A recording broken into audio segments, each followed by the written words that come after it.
excited that you are at the brink of the metaverse.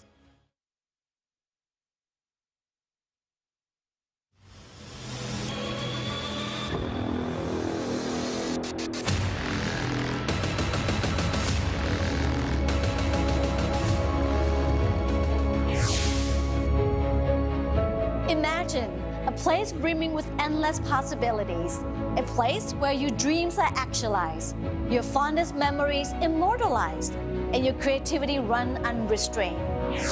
Imagine all of this and more. Take a walk through your mental catalog of dreams and be excited that you are at the brink of the metaverse.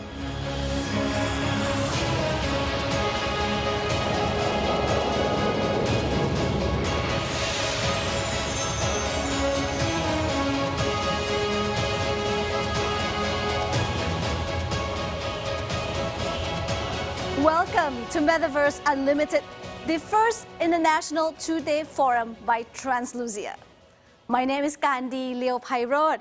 It is my honor to be your guide through the journey of exploration into the transcendent technological evolution, otherwise simply known as the Metaverse. The intention of this forum is to extend you a perspective on the endless possibilities that this technological evolution has to offer. Joining me today and tomorrow are 10 distinguished global experts from diverse backgrounds. We'll be charting our course and navigating our way through how the metaverse will transform life as we know it now. Our speakers will be connecting with us from all around the world and sharing their expert thoughts on the way in which the metaverse will transform how we live, work, learn, play, and move, reshaping our everyday lives, society, and our economies. Today's speakers list is nothing short of outstanding.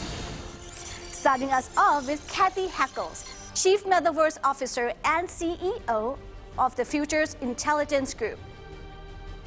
Next is Professor D. Fox Harrell, Professor of Digital Media and Artificial Intelligence at MIT and the Director of the MIT Center for Advanced Virtuality. Followed by PP Pataranuttapan, Research Assistant and PhD Candidate at the MIT Media Lab. And then we have Elaine Cheney, Technical Leader in Data Analytics and Computer Graphics, former President of Association of Computing Machinery.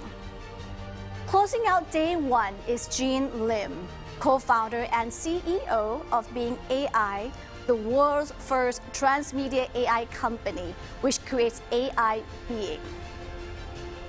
I hope this brief rundown will give you the tiniest glimpse into the rich content and the insightful conversation that we have lined up for you tonight.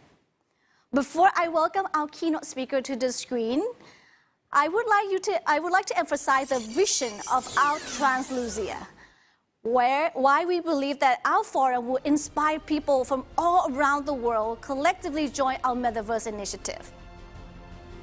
We envision Translucia to be the place where imagination becomes reality, the place where everyone is dreaming for. Let me guide you through the 4 levels of Translucia. We'll start out with the 2 tonight. Level 1, Central Translucia. Step into central hub of limitless opportunities for all generations under the theme Happiness Center. This is the place where you will find all of your interests, dreams, and what you're reaching for will become real. At level 2, the pillars of nature. Here you will find fascinating ecosystems and lush flora and fauna from across the continent. Most of them never seen before, but waiting to be discovered and explored. Translucia will contribute to balanced society and the business economy by transforming how we live. Like other metaverses, Translucia is an integration of advanced technologies, imagination, and creativity. Unlike other metaverses, Translucia focuses on creating happiness not only from external sources, but also internally from one's mind and body. According to Dr. Chwanwat Ariyawararam, CEO and founder of TNB Media Global Thailand. Quote, Translucia is driven by an engine that we envision will exchange goodness into prosperity, wellness, and ultimately happiness. Translucia defines goodness as being good to others, to the world, and to yourself. And by doing so, we at Translucia aim to change the traditional definition of P&L from profit and loss to purpose and legacy. And the purpose of this forum tonight, or today at your end, is to catalyze a collective effort in driving the metaverse for good, since we believe that no legacy is as rich as the happiness of the people. And now joining us live from Washington, D.C., the godmother of Metaverse herself, Kathy Heckles. She'll be sharing with us on new entertainment and beyond, boundless possibilities of the Metaverse. Hello, Kathy. Hi. I guess I have to say good morning to you from Washington, D.C. Good morning. How are you today? I'm doing wonderful and really excited and thrilled to hear your talk about the metaverse, which change everything we do out here. Perfect. Kathy? Yeah, I'm pulling up my presentation right now because I had a bit of a technical glitch at the last minute. So if you can bear with me for 1 second, I would really appreciate that. Not a problem. All right, perfect. Yep. So I think we're ready. All right. Whenever you're ready, Kathy, the stage is all yours. Thank you so much. I'm really excited to be here. You should be now seeing my slides. So I apologize for some technical glitch there. But I want to say thank you so much for having me here. Thank you, Translucia, for inviting me to be part of this amazing international event. I am really, really excited to be sharing a little bit about the boundless possibilities of the metaverse and where we're heading into. So I want to start my talk with just making sure that everyone understands how early it really is. So every morning I wake up, and one of the things I do with my morning coffee is go to the Merriam-Webster dictionary and I type in the word metaverse, and it is not in the dictionary. So I want us to all to start with that and understand that we're talking about the future. We don't really have sometimes the words to explain what's coming along and what the future that is ahead of us is. So, the term metaverse is not in it's not in the dictionary right now. So it's still really, really early. So people should feel, even if you see the term metaverse in all the headlines and everything, don't feel that you're being left behind. It's still really, really new. So before we get into it, because I am the first person of the day, I want to try to define the metaverse. I do find the metaverse to be a little bit difficult to define because there's many different opinions and many different ways of viewing what it is. So what I try to do is explain to people where we were and where we're going, right? So that people can start to think about what is the metaverse. So in the Web 1.0 era, we connected information, and that gave us the internet. That changed a lot of different things, right? In Web 2.0, we connected people, and that gave us, of course, social media, but that also gave us e-commerce and the sharing economy. And the, Web 2.0 definitely saw the rise of some of the tech juggernauts of today. We're in the evolution of Web 2.0, going into what's called Web 3.0. And Web 3.0 connects people, places, and things, or people, spaces, and assets. And sometimes these people, spaces, and assets can be in a fully virtual environment at times, like virtual reality, but that's not the only place, right? For me, the metaverse and this Web 3.0 space also encompasses the physical world. So when you think about the metaverse, you have to think about a convergence of physical and digital lives. It's almost like our digital lives that we've been living on our phones and our computers is slowly catching up to our physical lives. And this greater metaverse that we're going into, when people talk about the metaverse, right? One of the questions I get asked, is it one metaverse? Is it multiple metaverses? This is how I explain it. When people say the metaverse, they almost refer to the capital M metaverse, right? So it's the greater metaverse. And then within that metaverse, capital M, there's meta worlds or metaverses, lowercase m, or metaverse platforms, or many different words to describe these different worlds that are inside this greater vision. So the greater metaverse, capital M, is enabled by many different technologies. The metaverse is not just one technology, and it's not just one company, which I think is really important to highlight.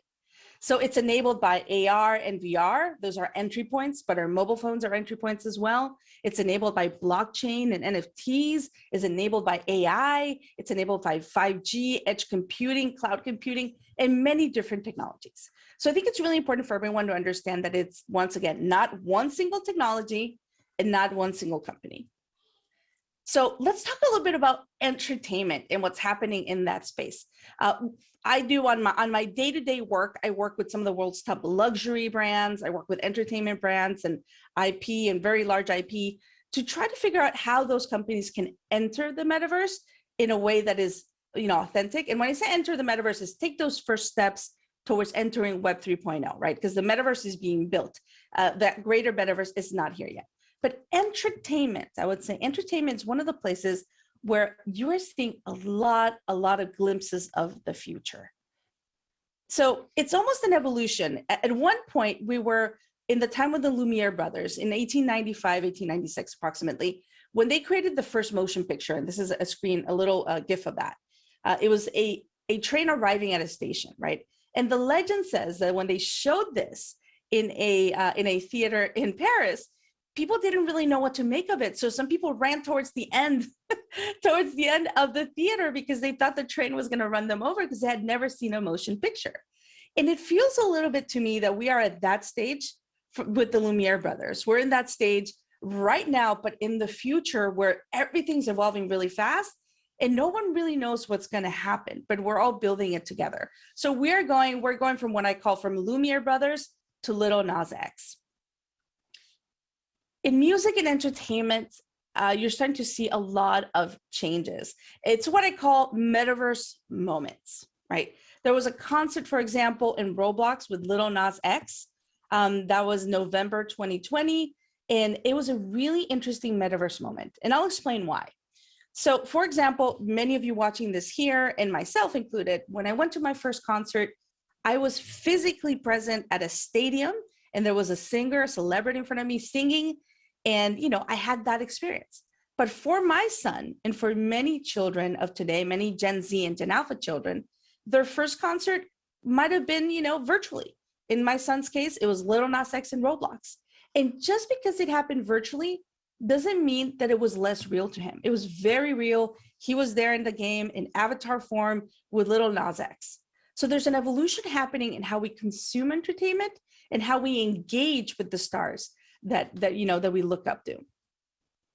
So the metaverse presents itself as a realm of infinite possibilities and opportunities as well, which is really exciting. It's almost, you have to view it like unexplored planets in outer space of sorts. There's so many opportunities and so many worlds we're going to be able to create. And I'm going to get back to the idea and the concept of world building a little bit, but it is about these infinite possibilities, right? About being able to engage in new ways with entertainment, with content, and even with our fellow friends. Another example of those metaverse moments is Travis Scott's concert in Fortnite, which was the first one, and then Ariana Grande Fortnite as well, concert in Fortnite. You're starting to see a lot more of these stars performing virtually to try to engage with audiences in new ways. And why are they doing this? Well, they were doing it because of the pandemic, but also I think they were testing the grounds of new ways of performance and new ways of engagement, right? With the Fortnite concert with Ariana Grande, for example, you could do there were certain things you could unlock during the game and during the concert that was a little bit different than what you could normally do in a physical concert when you're watching Ariana Grande, especially if you're sitting really high up. Another important part to mention when it comes to these endless possibilities is gaming. To me, gaming, as you heard me talk, I talked about Roblox and I talked about Fortnite. For me, gaming is the on-ramp of sorts into the metaverse. Gaming to me is the parent of the metaverse. And companies, for example, like Unity, which a lot of the video games are created on, or Unreal, which is owned by Epic, which also owns Fortnite, those are called game engines. And that is where a lot of the initial infrastructure, not the only one, but some of the initial infrastructure for the metaverse is being built. It is the interplay of entertainment and gaming, to me personally, that truly makes the metaverse a unique experience. And I think this is important to mention because when we think gaming, we think maybe console gaming, PC gaming, VR, but there's a lot of gaming also happening in the physical world. In Pokemon Go, for example, which I know is pretty big in certain parts of Asia. But for example, it's not only in these virtual spaces that are fully virtual and synthetic, but there's also gameplay and that interplay of gaming and entertainment happening in the physical world. And when we talk about the metaverse, once again, we're not only talking about virtual spaces, we're talking about the physical world as well. And we're talking about not necessarily everything's going to be a game, but we're going to be talking about shared experiences across hundreds, millions of people, right? Multiple people right now might get together in a game, a massive multiplayer online game, to watch different players win games and come together and unlock different things in the games. But what's going to happen is that the metaverse is a lot about shared experiences. Shared virtual experiences that could be sometimes in that virtual space, in those virtual spaces, and they might also happen in the physical world. Right now, you have a little bit of that experience happening through our mobile phones. Maybe people in Snapchat doing the same thing at the same time, looking at the same monument in AR. But you're going to see an increase in that, especially when you start to think about what comes after the mobile phone. Right? A lot of people like myself think it is some type of wearable, possibly some type of glasses, that is going to eventually start to replace the mobile phone. And that will enable us to have these massive multiplayer shared experiences in the physical world as well as the virtual world. One of the most interesting companies that you've heard me mention here is Roblox. I personally do a lot of work with brands, like I mentioned, and a lot of them are doing really interesting activations or implementations inside Roblox. Roblox calls themselves a metaverse, capital, a metaverse, lowercase m, but they're a very interesting company because if there's a statistic that says that right now there are more messages being sent in Roblox than they are being sent in WhatsApp. That is a huge statistic and a huge number in my perspective, and shows that Roblox it's not a gaming platform. Roblox is a social network. Roblox is a community where people are coming together, especially younger audiences are coming together to engage, right? They're not going to a Facebook app, or they might not be going to LinkedIn, which is my favorite platform, but they are engaging in these places. It is estimated that in 2021, $100 billion will be spent by gamers in virtual goods inside gaming platforms. And this doesn't count non-fungible tokens. So are you entertained yet? Are you excited yet about everything that's coming with the metaverse?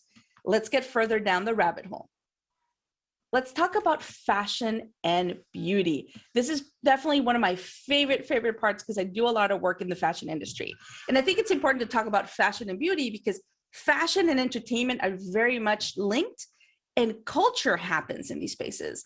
Fashion creates culture, culture creates fashion, and culture is happening in the virtual spaces, these first glimpses of the metaverse.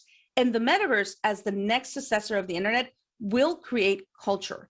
There will be a lot of things that happen culturally that are related. And one of the easiest ways that we can start to think about it is fashion and how we express ourselves. So something happened just 2 days ago that I think was a really big signal. You had Nike, one of the biggest, most iconic brands in the world, acquire a company called Artifact Studios. Artifact Studios is a metaverse-born brand, which means their products are their first products were metaverse products. They were virtual sneakers. They first sold virtual sneakers. Their first drop was actually really interesting. They dropped virtual sneakers that only exist in a virtual space at $3,000, $5,000, and $10,000. And during that drop, these NFT sneakers, cyber sneakers, sold out within minutes. They made a couple $1 million within minutes and proved that an up-and-coming brand that is metaverse-born could be successful. So I'm sure that at that point, Nike and Adidas, of course, and all the other brands and New Balance paid attention, right? And Nike just acquired them. And why is this important? This is important because a brand like Nike has led in the video era, right? They have given us videos about Just Do It. They have gone beyond just being a sneaker brand or an apparel brand, they become an aspirational brand.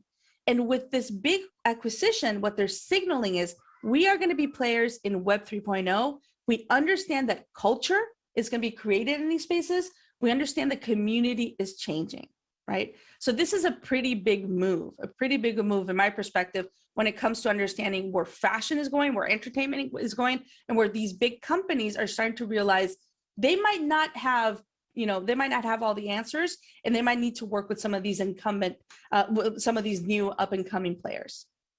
Another big thing that has literally just happened, I think it happened yesterday overnight, is LOL Surprise. So LOL Surprise, there are these little dolls that are in these little packages. You never know what you're going to get. My daughters absolutely love them. They've been a big Christmas gift for a long time. What they are doing is that they also have collectible cards, physical collectible cards. The big news here is that they're going to be selling about 200,000 200,000 physical collectible card packets in across the world in companies like Target and companies like Walmart, in physical locations. And those specific packets are going to unlock virtual experiences. So what they're doing here is a kind of an evolution of commerce. They're unlocking what is called physical to virtual commerce, right? For decades, we've been doing physical to physical, where I go physically to the store, I go to a Walmart and I physically buy an item and bring that physical item back with me, right? With e-commerce, we had digital to digital, where I would, be on the computer, buy something. Digital to physical, where I would get the item.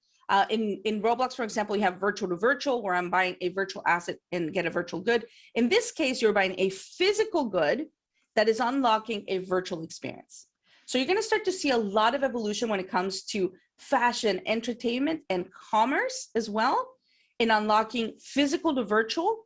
And the most difficult one is unlocking virtual to physical. So when you buy something in a virtual space, like a game, and that gets delivered to your house. So you're going to see definitely a big evolution. And this is tied, I think this is very relevant because we're in the holiday season and everyone's out there buying the gifts. So I'm sure that those 200,000 physical collectible cards from LOL that unlock a virtual experience are going to be hot commodities.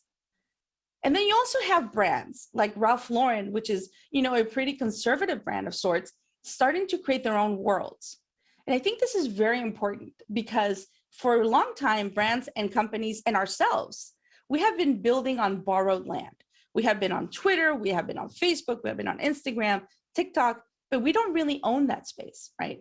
But with some of these new platforms, you're able to create your own worlds. You're able to start building on your own land. If you go further and think about non-fungible tokens and the people that are buying virtual real estate, or real estate that only exists in a virtual space, and you think, well, why would anyone do that? Well, it's because in the Web 1.0 and Web 2.0 era, all you could really own on the internet was a domain. Now you're starting to see property rights and opportunities to own a part of the future of the internet, right? In some places will shake out to be winners, some people might be losers, but it is still a really interesting change in how we're viewing ownership. Once again, Web 3.0 connects people, places, and things, or people, spaces, and assets. And sometimes those assets might be worlds that brands build or that we build ourselves.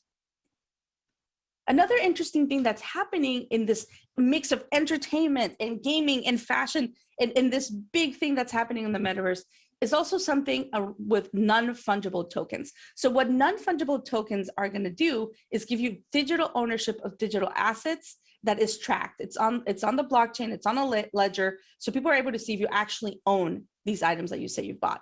So you might see on Twitter a lot of people or a lot of stars like Steph Curry or Jimmy Fallon or Post Malone changing their pictures to an ape or a cat or a pixelated image.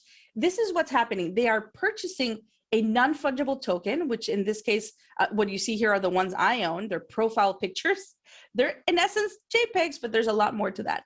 But I bought these. They are on the blockchain. I own them. I use them as my profile pictures, depending on what social network I am. But basically, what this is the new flex.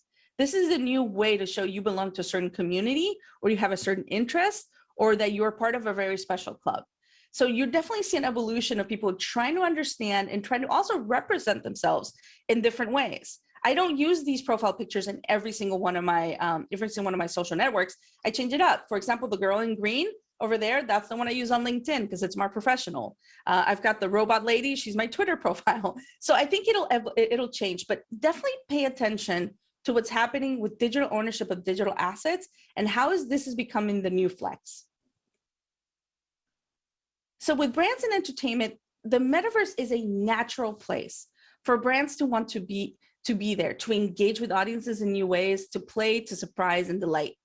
And all the things that brands are going to be able to do that they've been done for a long time in the physical world, they're going to be able to do in the metaverse in a totally different new way. The metaverse is about collaboration and co-creation.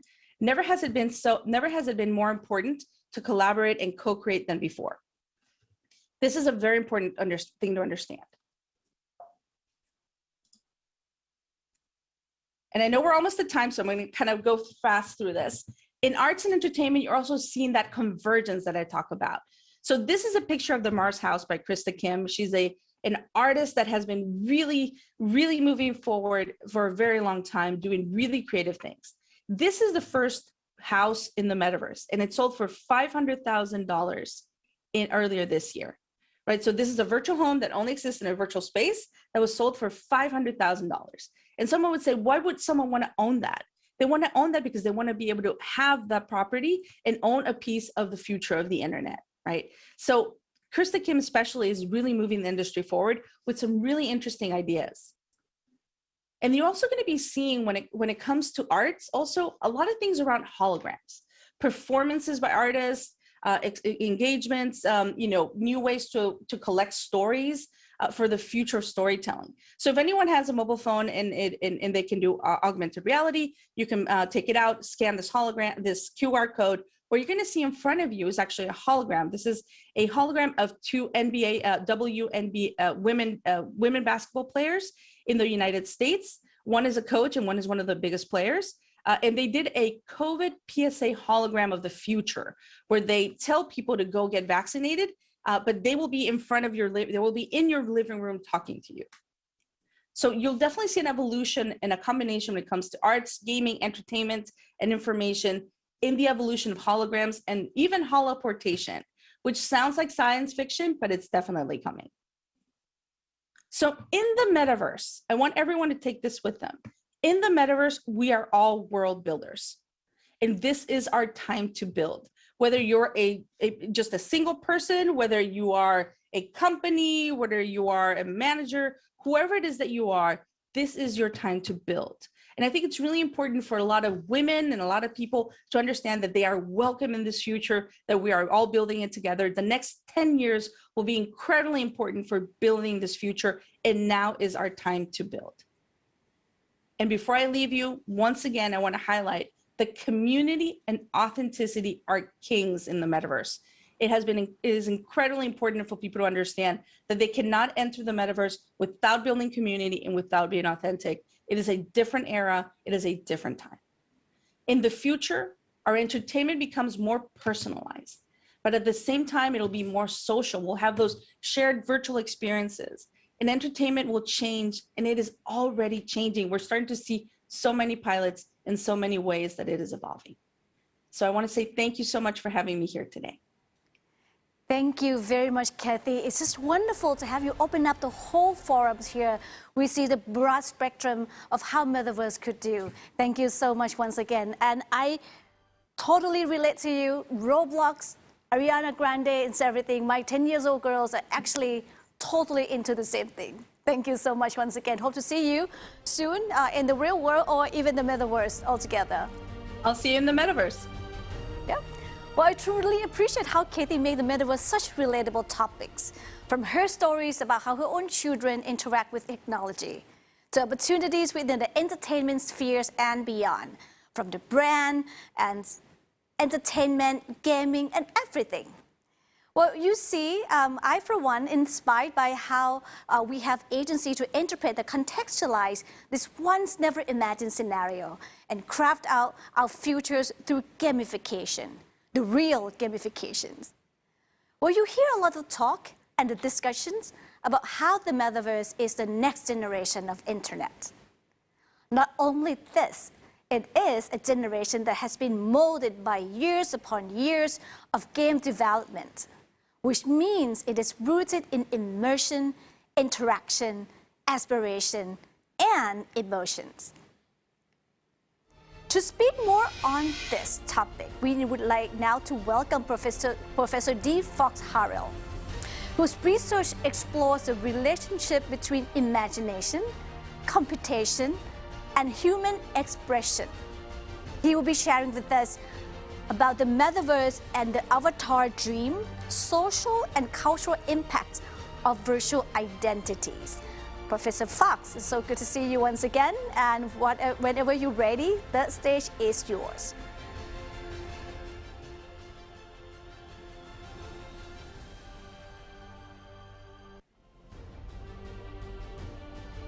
Thank you so much for the gracious introduction. I'm so pleased to be here. What I'll talk about today is the notion of the metaverse and the avatar dream, and the social and cultural impacts of virtual identities. I'm a professor at MIT in the Comparative Media Studies program and also in the Computer Science and Artificial Intelligence Laboratory. I'm also the director of a relatively new center at MIT called the Center for Advanced Virtuality. And our mission is to pioneer innovative experiences using technologies of virtuality, that is, computing systems that construct imaginative experiences atop our physical world. Now you might ask, why do we use a term such as you might ask, why do we use a term such as virtuality rather than virtual reality or augmented reality? Well, the reason is that we're not only interested in the latest hardware, the latest headset, for example, we're interested really in the broader phenomena such as immersion, the sense of presence within these spaces, our sense of identity, the types of stories we can tell, and much more. And that means any of these technologies that blend the physical world with the computational world. And you'll see a little bit more about what I mean by this as we go. So to begin with, some motivation for today's talk. So consider a child such as this one. In our current societies, this child might encounter a range of different ways that he represents his identity, whether it's through social media profiles, e-commerce accounts, or avatars in virtual worlds or video games. This particular youth might have many different types of computational surrogates for himself within virtual environments.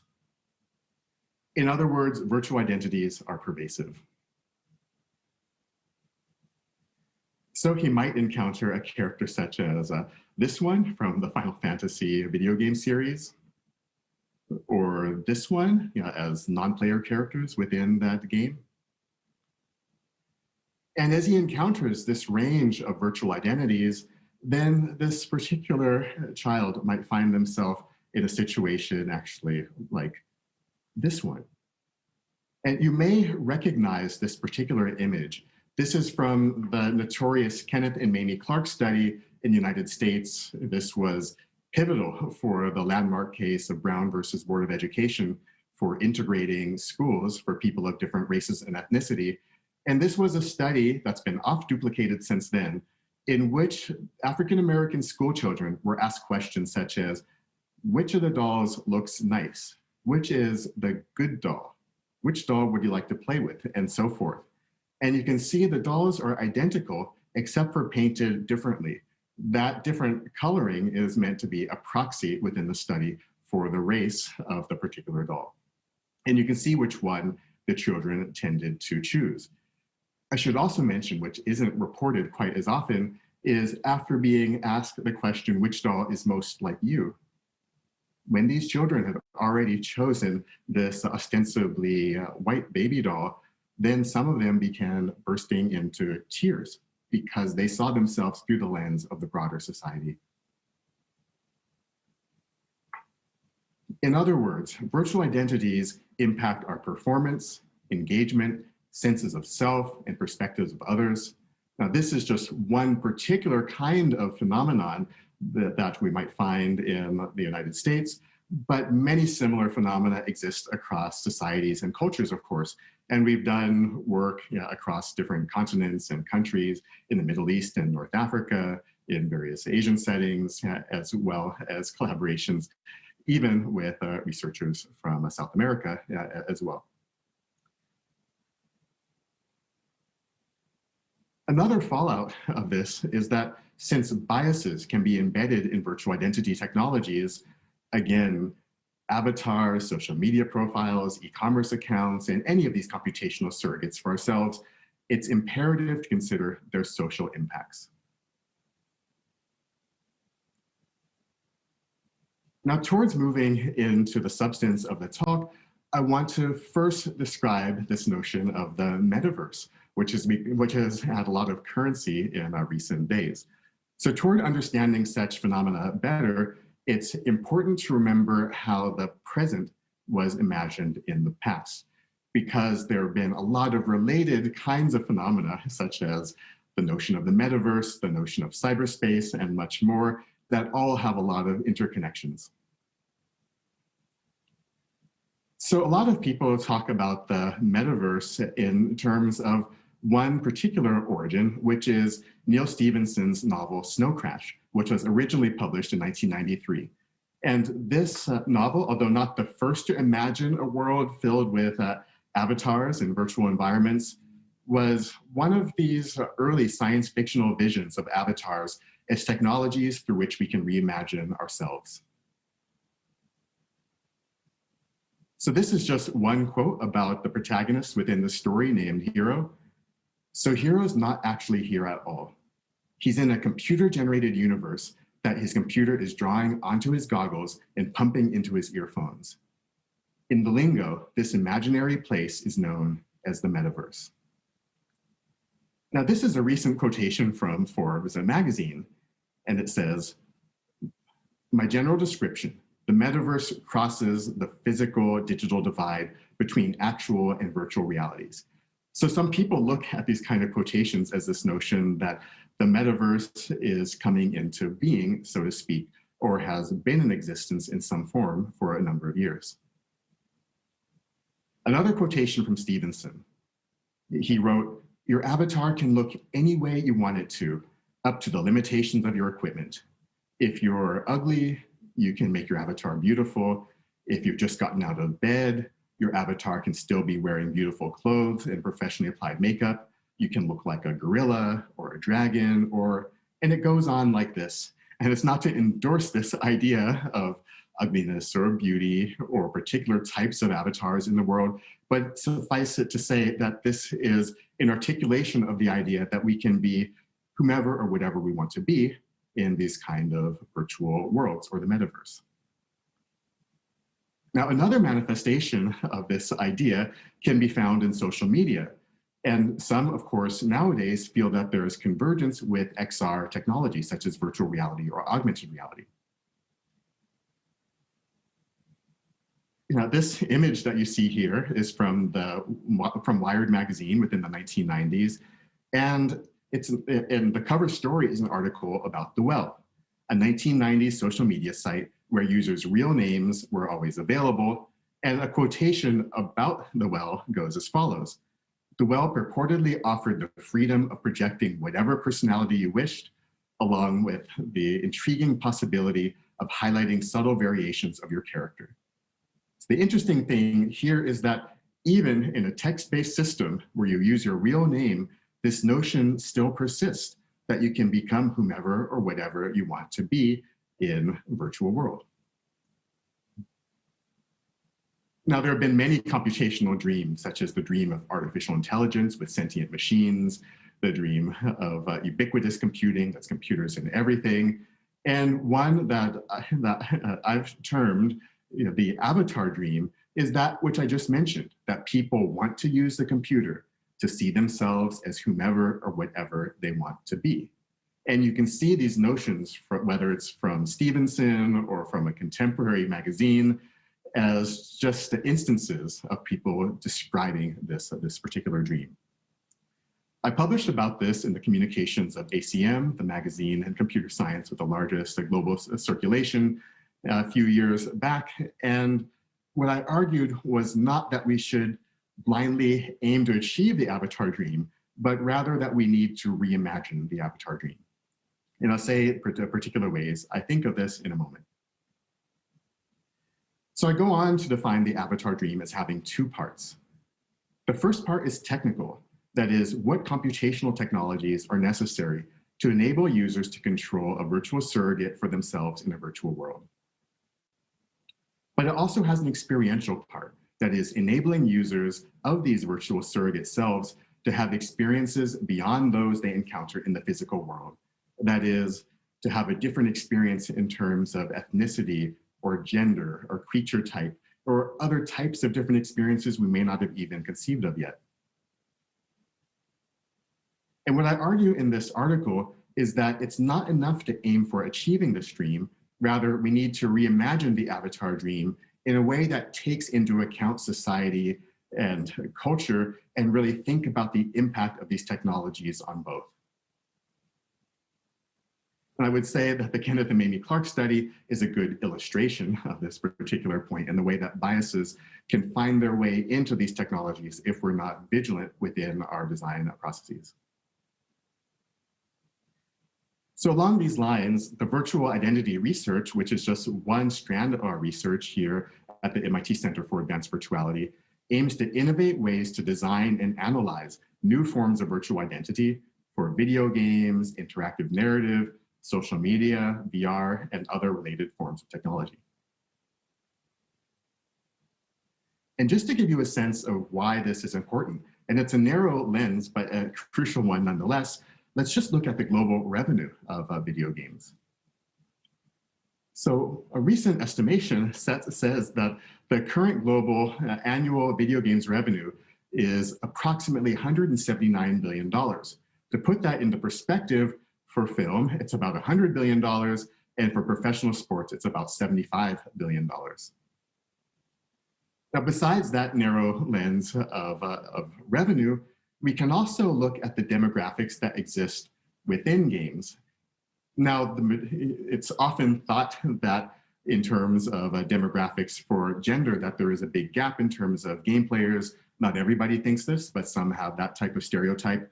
And the recent studies that I've seen have put the percentages as about 56% male, 44% female. Now, if you look within the games themselves, it's quite a different story. So this is an older study, but it's actually been replicated recently with very similar kind of results that shows that in the top best-selling video games, 86% of the characters are male and about 14% of the characters are female. So you can see a gap between the physical world demographics and the virtual world demographics. And this is from a US-based study. And so in terms of the racial and ethnic categories that are there, you can also see that there are jarring discrepancies that exist. What's more is if you take a look at this without sports games being in the picture, then the racial disparities become even more jarring. And more than that, in this particular context, you could also see that it's the way that these characters are being represented, with 90% of Black females, and it's not a good picture for white females either, with 45% being depicted as props or victims of violence. So it's with this in mind, and with some of our studies also in mind, that show how these virtual identities can impact our performance and engagement in the physical world in learning settings. There have been other studies, including by other speakers within this particular symposium, that show that people change their physical world behaviors based upon what happens in the virtual world, and much more. So there are many different types of reasons that this type of research is crucial. And we do work both in terms of analysis as well as design. And I'll begin by showing some of our work in analyzing virtual identities. So we use statistical methods or artificial intelligence-based methods in order to find phenomena and patterns that exist within virtual identity systems. So I'll give just one example to illustrate this kind of approach although we've used other studies, other technologies such as deep learning and much more. But this particular one uses a certain form of clustering that I'll describe soon. So we analyzed the video game called Elder Scrolls 4 Oblivion. So this was the game that came before Elder Scrolls 5 Skyrim. You know, both of them are best-selling games. Skyrim, when I looked up the statistics, I found on its first day of release, it made about 9 times the revenue of Star Wars on its best weekend, adjusted for inflation. So again, a narrow lens for influence, but an important one nonetheless. Now, when you create characters within Oblivion, you have a wide range of possibilities for customizing your character. So for instance, this here are the sliders just to adjust the cheeks just on your face. This is one component of the facial characteristics of your character. So you can imagine when you can customize your entire character within the game, how many possibilities there are. So there are a large array of customization options in terms of physical appearance, but also in terms of your abilities within the game, which are assigned numerical values. Now, we can read some biases right off the bat within this game. And I should say that it's not a particular characteristic of this game. It's not to malign this particular game. In fact, I would say in many ways, it does better than a lot of computational role-playing games because there's quite a diversity of representations visually of the different characters. At the same time, you can notice phenomena such as this. Female avatars are given higher intelligence than their male counterparts of particular races, the Argonians and the Orcs. Similarly, certain races, the Bretons here, which are the ostensible French within the game, are by default 20 points more intelligent than the Red Guard, which are the ostensibly the African-based characters within the game. Similarly, there's a Norwegian stereotype, which also have this default 30 points intelligence in contrast to the Bretons' 50 points intelligence. But this you can just read straight from the default data about characters per race. And so what we asked was, can we automatically discover developer-embedded biases that are more deeply ingrained within the computational data structures than what we can see just straight from reading the statistics or based on only looking at the visual characteristics of these characters. So again, we use statistical or AI-based methods in order to do these analyses. In this particular example, I'll show one that I think is much more intuitive, but as I mentioned before, there are other studies where we use deep learning and other types of techniques for similar kind of results looking across international settings. So for those who aren't familiar, and many probably are, I should just say that clustering is an automatic, typically unsupervised approach to discovering categories in a data set. So for instance, you can find these types of clusters of different instances in your data set that have similar kinds of characteristics. Now, we used an approach called archetypal analysis, as well as a very similar algorithm called non-negative matrix factorization that operates somewhat differently. So in this case, what we look for are extremal types that can describe your data set. So if you look here, you can see that there are 3 types that are attempting to contain most of the instances in this data set. So imagine this is a data set of birds, just for instance. So an extremal type might be a kind of bird, for instance, that talks like a parrot. Most typical birds don't speak. Another one might be a kind of bird that only swims and doesn't fly, like a penguin. And another one might be a bird that's really angry, unlike some other types of bird. And so you might have a character that would be, say, right in the middle. 1/3 of each of these archetypes would be the penguin. This is from the Batman comic books and films, who is a penguin who talks and is really angry. This has been used in sports analytics, where you can describe particular players of a sport in terms of other players that people consider the best at offense, defense, or maybe marginally in a particular league, and so forth. And the advantage is that it puts each of these instances in very humanly understandable terms. It's very easy to understand that a particular bird is more like one of these extremal types than the other.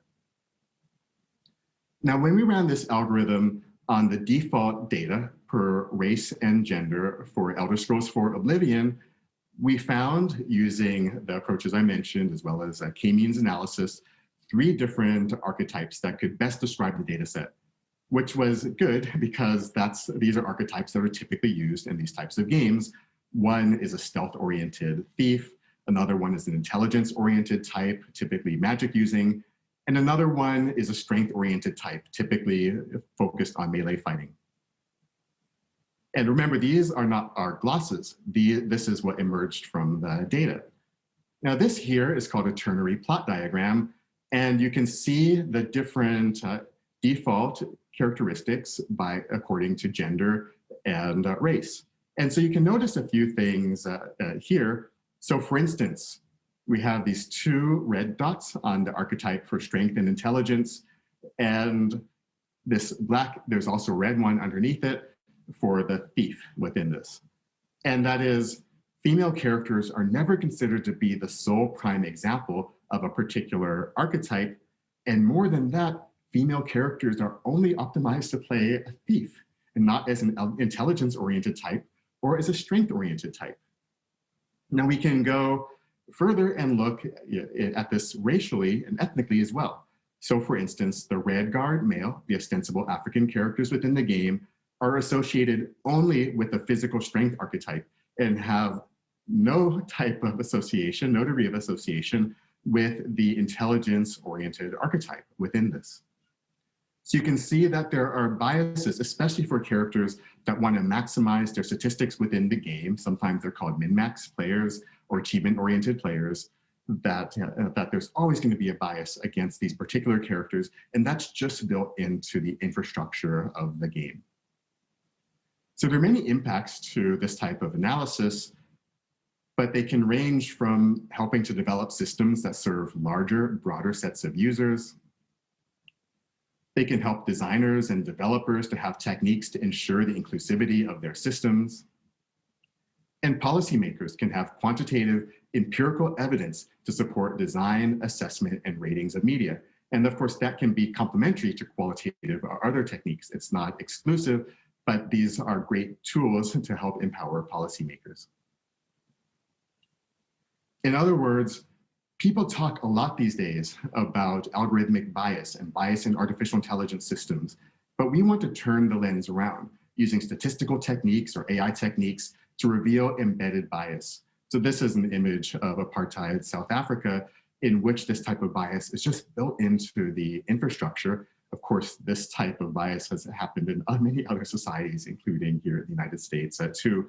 But what we're asking is, when the infrastructure is not physical, but is computational, how can we use techniques such as AI and other mathematical techniques to reveal such type of bias? Now, besides this, we also do work to design virtual identity systems. We built many of these types of systems to model issues such as racial microaggressions, everyday covert forms of discrimination that have been found in social psychology to be detrimental to health and happiness, with issues such as anxiety and depression and similar mood disorders as fallouts. So we built systems using metaphor to convey such ideas here.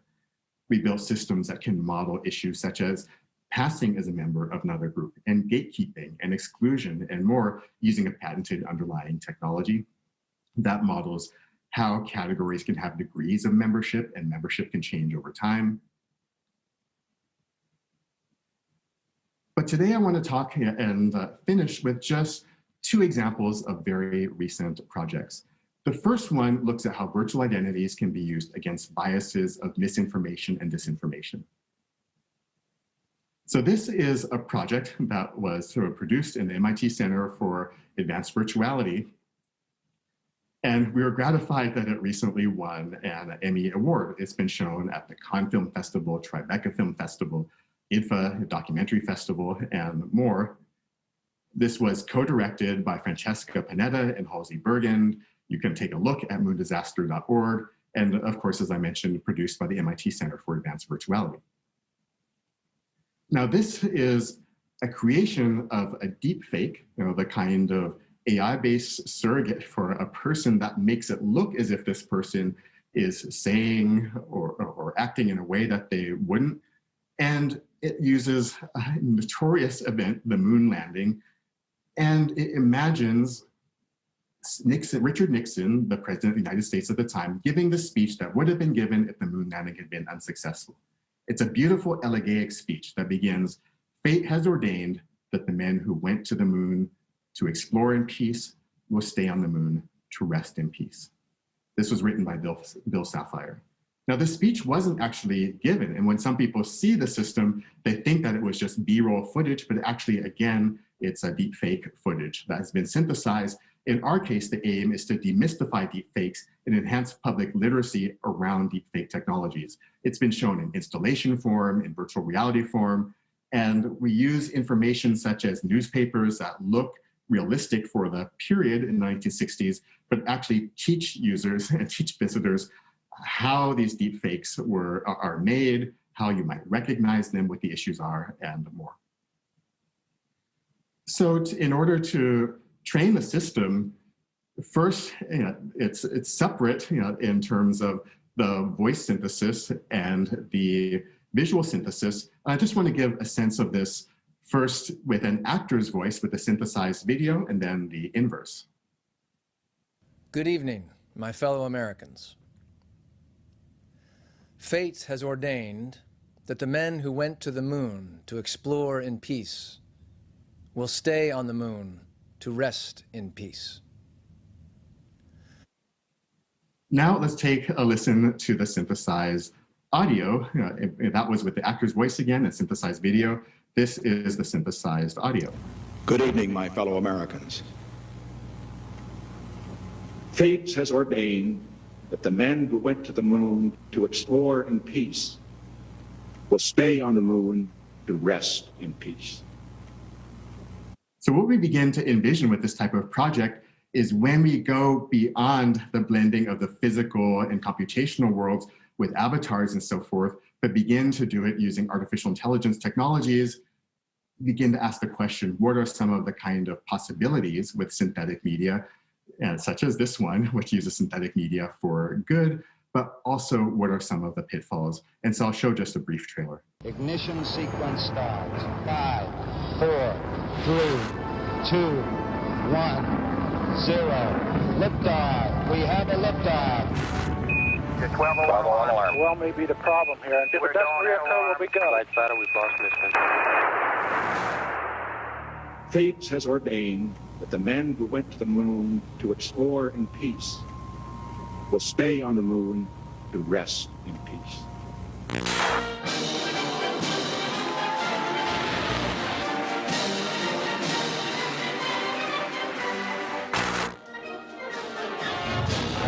Good night. Now I'm going to wrap up with just one final project, which is about how virtual identities can be used against biases of war, against global conflict. Now, this is a project that was directed by Karim Ben Khalifa, who is a war photojournalist. He's been in many of the major war regions, in Kashmir, in the Balkans, in Gaza, in El Salvador, in East Congo, and much more. And I had the honor and the privilege of being the human-computer interaction producer on the project, developing a model that helps the system to read proxies for your nervousness and your bias as you go through the system using proxemics, that is issues such as your closeness, your gaze direction, and your ocular stillness and other kind of features that I help to guide the team in order to make the system responsive to this. That is, it might say, I noticed you listen more to one than to the other, and change the ambient lighting as you go through the system, depending on your attentiveness or bias. It's been written up in many different places. This one won the Rose d'Or Award, was shown at the Tribeca Film Festival. But more than that, we were gratified by the impact, just like an event of moon disaster. It looks something like this. The space is the size of a hotel ballroom. So these are life-size figures. There's skylights overhead. You see one combatant on either side of the room. They call you over, and Kareem's voice asks basic human questions such as, why do you fight? What is peace for you? What is war for you? Where do you see yourself in 10 years? Have you killed before? And similar kinds of questions, which are very salient and poignant for those different locations. As you, again, you move through the space, for instance, if you're very attentive, it feels as if the clouds part on a partly cloudy day and it becomes sunny and everything is more illuminated. And if you're very nervous, the cloud cover comes in and everything begins to dim. You get verbal feedback, and by the end, you see one of the combatants in a virtual mirror, and you move, and you realize that combatant is moving too. And you realize that you, in fact, are that combatant. It's the idea that if you were raised like your enemy, you could be your enemy. Now, there's an augmented reality version of this as well, that, just as illustrated here. And it's connected to a lot of data that helps people to better understand the context for these issues. In fact, Kareem is now working on a sequel to this, which is about the minerals and the reason that power our cell phones and help to make them work, and how those are connected to the global conflict. It's an augmented reality project. Now, toward wrapping up, I'll just show a trailer of The Enemy so you get a sense of this work and what it's about.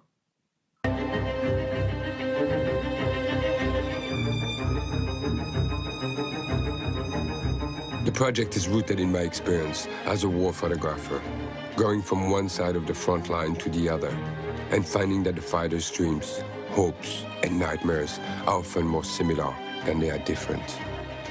So there is a bigger story than the war itself, and this is the one I want to explore and share.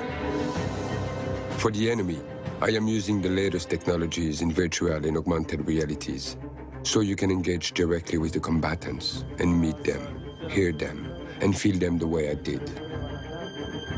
In many parts of our world, you create an enemy as a kid without having met your enemy, because the society around you has created an enemy in the other. So the question is, could I be you if I was on the other side?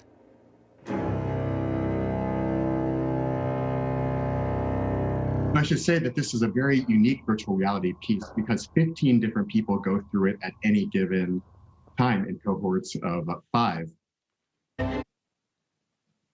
And it was shown at many different locations, but including the MIT Museum, where it was sold out for months. So it's a unique high throughput VR experience addressing a very serious type of a global issue. Now, remember back where we began with this notion that virtual identities impact our performance, our engagement, our senses of self, and perspectives of others. And also this idea that since biases can be embedded in virtual identity technologies, it's imperative to consider their social impacts. It's for that reason that we analyze these types of systems and design and collaborate on systems that help people to do better and to overcome these biases through their engagements in these virtual worlds or engagement with virtual experiences. So remember the avatar dream, this notion that people want to use the computer to see themselves as whomever or whatever they want to be. And instead, join me in thinking about how we might reimagine the avatar dream in this way. Let's reimagine the avatar dream as an empowering vision in which consideration of its social impacts is intrinsic to inventing it. Thank you very much. Thank you very much, Professor Harold. It's virtual identity and also the reality check for all of us here. Well, thank you so much for sharing us from Boston. Whenever there is talk about social empowerment and creative expression, I think of the collective experiences lived and shared by different groups in society.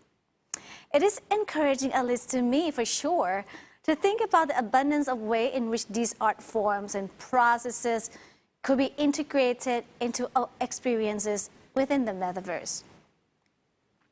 Our next speaker will not only shift our perspective to a more personalized one, but he's going to take us to a cellular, atomic level and look at the wellness. PP Kern's work revolves around the intersectionality of biotechnology and wearable computing, homing in on the interface between biological, and digital systems. He'll be sharing with us the MetaMe Biodigital symbiosis for human enhancement. Hello, PP. Hello. Hey, thank you so much once again from live from Boston. สวัสดีค่ะ PP. Welcome to Metaverse Unlimited. Nice to see you. Nice to see you as well. And I hopefully will see you virtually right now in just the next couple of days, so I get to see you in person. Yes, how wonderful definitely. is that? Very excited. Yeah. PP, whenever you're ready, the stage is yours. Thank you so much. So if you can have my presentation up, then I'm ready. Yeah. Cool. Hi, everyone. My name is Pat. I'm the PhD student at MIT Media Lab. And today I will talk about my research on MetaMe, biodigital symbiosis for human enhancement.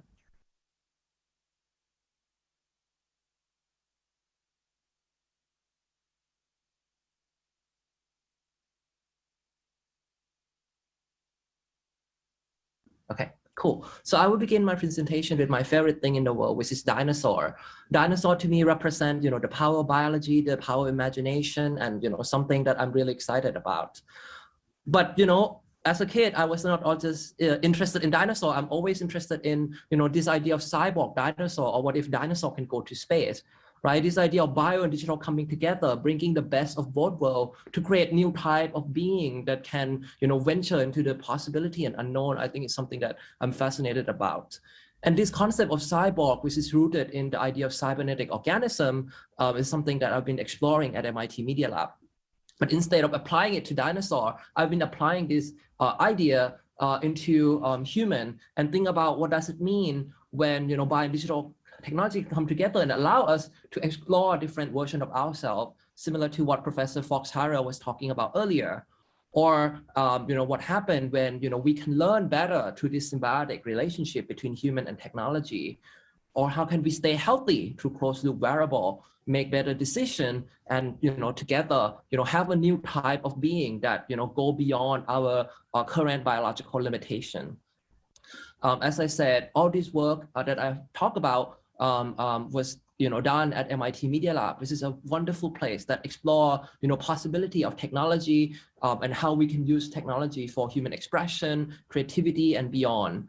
The lab has a strong legacy, from inventing all kinds of futures, from the future of learning to future of human-computer interaction. As you can see, many of the projects that the lab has pioneered since the 60s, have carried on and become impactful technology today. And I think the unique aspect of the Media Lab is that we bring together different disciplines, the art, the science, design, engineering, together to invent the future. And we do that by looking at new possibilities and emerging opportunities that we can explore. As I said, in this talk, we will explore how the idea of biodigital symbiosis will allow us to be able to sort of tap into untapped potential, in terms of understanding ourselves, staying healthier, learn better, and improve our decision making. And this is possible because we can now interface, two aspects of ourselves. The biological aspect, that is timeless and evolve for over a period of time, long period of time, involve genes, growth, organism, with something that is very timely, like computer technology, digital interface that evolve also very quickly, that involve bits, code, and computer. How can we bring the best of both worlds together from, cellular level to, the level of culture, right? So these are something that we'll explore in this presentation. One aspect of biodigital interface that I want to start with is the idea of, the idea of virtual human, or the ways that we can use AI to recreate human character. In the previous presentation, we already seen that technology today, can enable us to create a realistic rendering of human faces and video. And many of you might have seen this or know this as deepfakes, right? The idea of using AI to create malicious video that trick us into believing that someone says something that they never said before, right?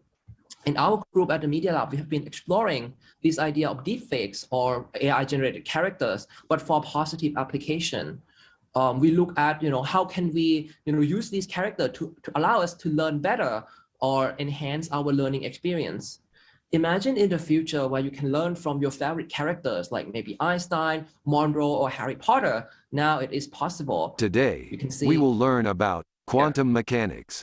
It is the description of the behavior of matter and light in all its details. Today, we will learn about quantum mechanics. Today, we will learn about quantum mechanics. So you can see that now with this technology, we can, allow your virtual instructor that teach, online class to be personalized based on your preference or who you're motivated to learn from. We ran a user study where we present the user with two virtual characters. One are the character that they might potentially have a relationship with or have, might have heard about before, like for example, Elon Musk, user will have various degree of likeness to the character, compared to the control group where they're learning from, a neutral a character that, they have no connection with before. And these two characters are teaching the same online class, teaching people about vaccine. And we found that based on, how much the person liked the character, on how much they admire the character, you see sort of the learning experience correlate with that. You see that we see that the student, want to learn more advanced material from the instructor that they are kind of excited to learn from. And we also see that they think more deeply when the instructor is someone that they really admire. So this is really exciting because now we can think about ways that AI-generated character can allow us to have personalized learning experience. And in the future, you will be able to choose from, different kind of character that you can relate to, character that you feel motivated to learn from. And this will sort of, bring the magic to the sort of the online learning experience. We also think that not only that you can have this sort of online learning experience, we think that having AI-generated characters can also allow you to tap into wisdom from people in the past, like mentors or your personal heroes. As you know, in Star Wars, sometimes the mentors are not always around when we need them, right? So the use of AI-generated character can allow us to sort of have, deep conversation with different character or mentor. People that wrote something very profound, philosophers, thinkers that have think about things that change the way we think about the world and move us, right? So we have a project that look into this. We call it wearable wisdom. It's a wearable device that allow AI-generated characters to kind of go around with you and be able to talk to you and have conversation with you. You can ask, for example, Einstein what he think about what is the meaning of life. You can talk to Einstein. You can ask Yoda for motivation when you're exercising or things like that. And what is really interesting is that compared to the main narrative right now that we are making one AI that can do all kind of things, we are really excited in the idea that different AI trained on different character, different mentor who have different perspective on the topic. Like you can ask Einstein how to be more creative. You can ask Picasso. You can ask Marie Curie or Steve Jobs. All these characters will have different answer for that. And when you talk to different AI, you have a more well-rounded characters that you can talk to. And we think that this type of technology can allow us to have, a multi-perspective advice. You can, have inspiration and motivation in, different activities you're doing. And importantly, allow us to connect to our cultural heritage. If they are AI-generated characters are trained on, elder in the community, and they can pass on, their oral story, wisdom and all kind of knowledge through AI, as a way of preserving the knowledge. And we are thinking this as a living memory. It's a term that we coin in our group to represent the idea that in the future we will record story and ideas not just through books or video, but this kind of media can be very interactive and make the memory of talking to the person, learning from the person, having the wisdom shared by the person alive and living. So that's why we call it living memory. But sometimes, the best wisdom doesn't come from, other people. It comes from yourself, right? So we can also look at possibility of using virtual humans and virtual character to explore different version of ourselves. As I said, sometimes you want to talk to maybe the older version of yourself or the younger version of yourself where you're very young and fresh and, full of imagination. With technology, it is now possible. that we can tap into ourselves in different version. We have a project that we just recently published called Machinoia, Machine of Multiple Me, where we're using the same algorithm, the deepfakes algorithm, but instead of training it on a different character, you can train it on yourself, and you can kind of generate multiple versions of yourself based on your own data. In this case, we use social media data, and especially this one is on my personal data, and be able to simulate what my future self or what would my young self or different version of myself would think about, in terms of different topics. And this is really profound because it allowed me to reflect up on my, life experience and think about different possibilities that might lead me. For example, I can, ask different version of myself, what should I think about technology? Different version of myself will respond differently. We have a version that can respond in terms of facial expression and also in terms of, conversation and dialogue, right? And this is really profound that you can see maybe your future self talk to you or, giving you feedback and so on.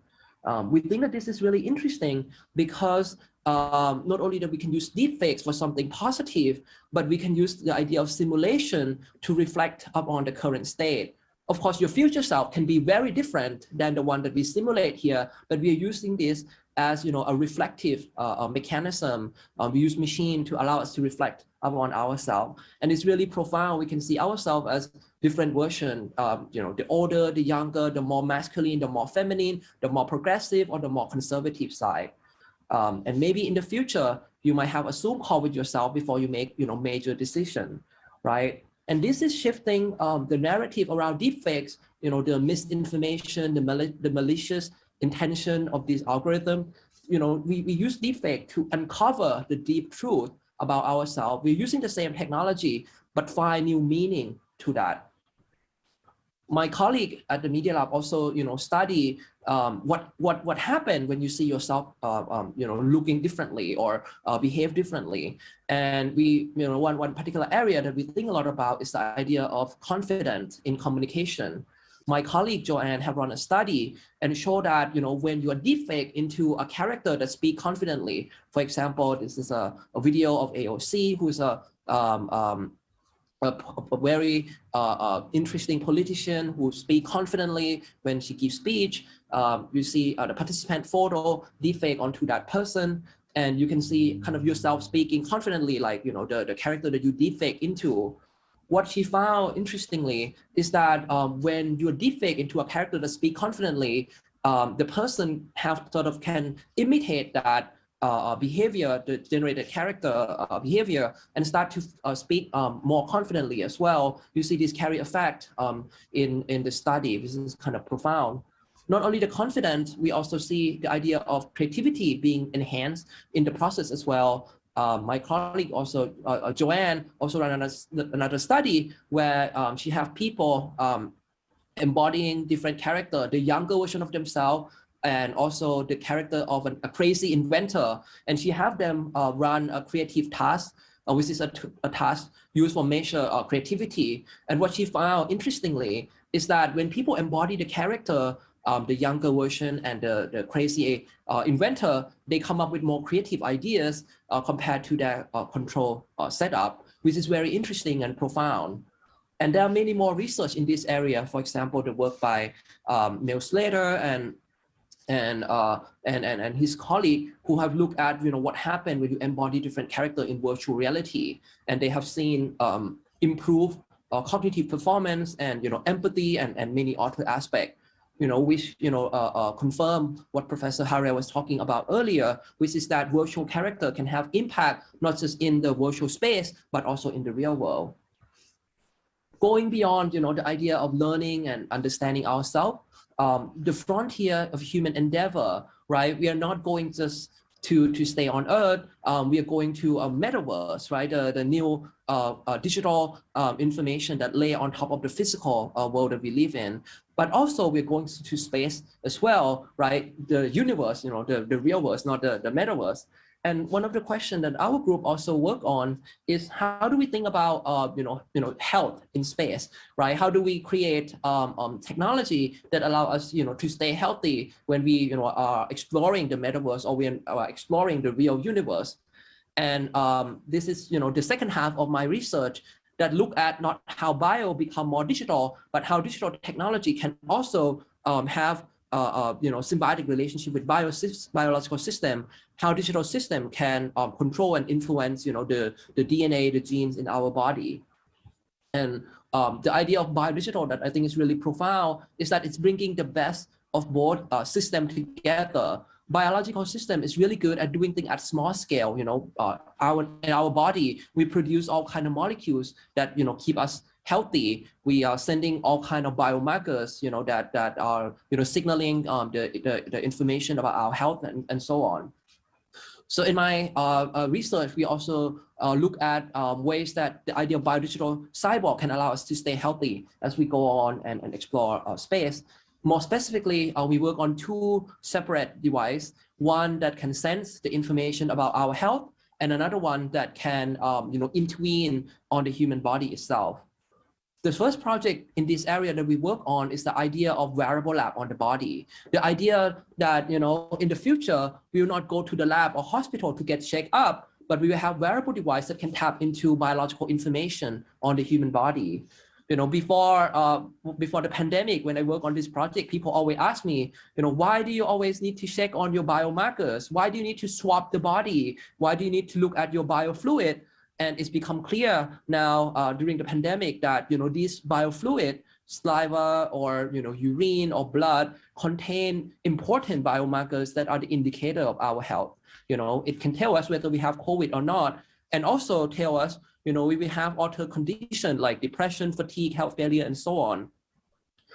In the wearable lab on the body, as the name suggests, we create a wearable device that continuously sample your biofluid in the same way that you swab your saliva or swab your nose. But instead of doing that manually, we have a device that continuously do that and exists on your body. It clips to your mouth, constantly taking saliva and put it on a paper-based biosensor. And what is really interesting about this is that it allows us to think about new type of wearable device that goes beyond electrophysiological signal, like monitoring heart rate, respiration, and so on, but allow us to tap into information like change in different kind of biomarkers, like change in glucose, cortisol, pH, protein, and so on, and allowing us to have sort of a holistic image of what's going on inside our body. And when we track this information continuously throughout the day, we can see how different biomarkers change throughout the day and allow us to sort of maintain our health condition. But if you have the information alone and not using it to make any intervention, then the information is useless, right? You can use it for study and so on. But in order to respond to the changing health condition, the second half of our work also explored the idea that when you see change in biomarkers, how can we respond to the body? How can we create medicine or produce biological intervention on the body? We asked, what if we can produce medicine on our body itself? And this is an interesting and profound question, because right now when we're sick, right, we need to take additional medicine, or when we want our body to stay more alert, we can take caffeine from coffee, right? These are molecules that we cannot produce biologically or produce them in the concentration that we need them to perform the function, right? So that's why we need to produce this kind of molecule or take them from somewhere else. Right now, with the advancement in synthetic biology, we have a capability to use bacteria cell on the body as a living factory. And we have been engineering these bacteria and growing them in wearable device so that we can have this medicine factory with us 24/7. One of my colleague and advisor, Professor George Church, has already started doing that, right?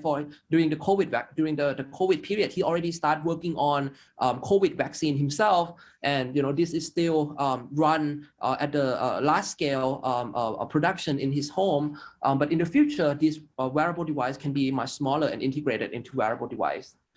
we developed a project called Wearable Biofab, Programmable Biodigital Organ, where we make a wearable technology that allows us to grow bacterial cell on the human body. And in the device, we can use digital signals such as light to control the bacterial cell to produce the molecule that we need them. We have shown in our study that when we switch the wavelength, we can get the corresponding protein to be expressed, allowing us to be able to switch between what molecule we want the bacteria to produce on the moment.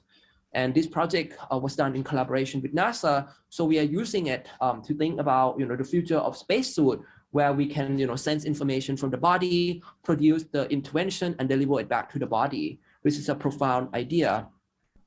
We recently tested in zero gravity to see how the device will perform when there's lack of gravity, and this was really interesting to see how this idea of closed loop, cybernetic system or a cyborg can allow astronaut to kind of stay healthy in space.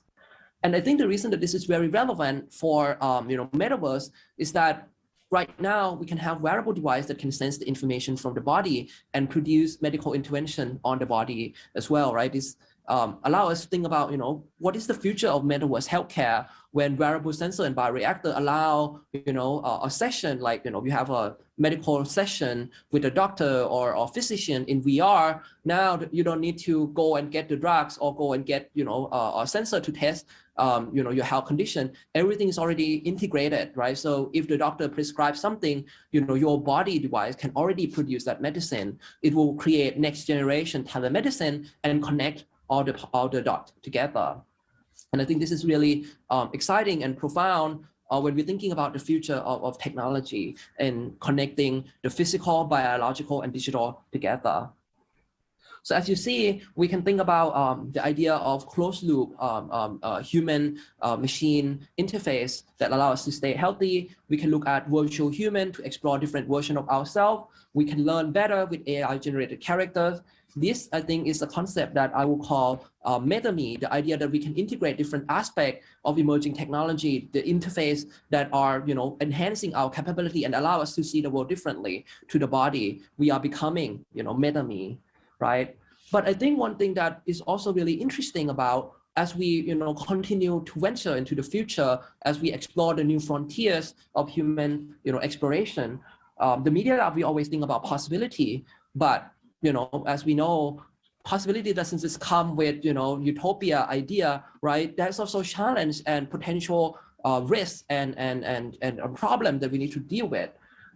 Marvin Kranzberg, who is, the philosopher of technology, said that technology is neither good nor bad, nor it is neutral. It's very important to understand the value that is implicitly embedded into the technology. How do we understand, the politics and the value that are embedded to it? I have maybe three, thought that we want to leave you all with to think about how do we anticipate issue that might arise in the metaverse in the future. So as you see that all these technology that we talk about are very exciting, but one thing that can bring about also is that, what would happen if, when we are really excited about metaverse, we go into metaverse and we stop thinking about the impact in the real world, right? How do we make sure that the metaverse is not an escape from the real world or the real world issue? That's, I think, one important question as we go into metaverse or space. How do we, use the same technology that we are using to explore the future and the different universe to also improve the condition on Earth? I think that's really important. How can we address the inequality and unequal access to technology when we think about metaverse? As we thinking about new ways of learning with virtual characters and exciting things. How do we make sure that this thing can be distributed equally and allow people to have access to it? And finally, as we think about deepfakes for good and AI generated character for positive application, how do we address the misinformation in metaverse? With social media right now, right, we have fake news. In the future, if we have metaverse or virtual reality, will we have fake realities that make us even more sucked into the illusion and disconnect from one another? How can we address this? I think it's still an open question that all of us, technologists, people that are excited about this technology need to always think about. Again, technology is not good nor bad nor neutral. This is really important for us to always think about this. And one way, and with this final thought here is that, we need to empower people and democratize technology, empower new people, people that are marginalized, people that, never thought of themselves as creator of technology, to be able to tap into this, exciting possibility, or the metaverse, right? One final project that I will share here was a project that we did in Thailand, actually. This is a project that bring everything that I talk about closer to home. We start to think about ways that we can, prepare children in Thailand for the future. I work with, the government in Thailand, NSTDA, JSCP, and the Freak Lab during the pandemic to come up with, sort of STEM camp that children can sort of participate in during the pandemic. Of course, they cannot come in and learn, in classroom or in, university or in the lab, right? But one thing that they can do is to kind of work and collaboratively imagine the future together in the virtual space.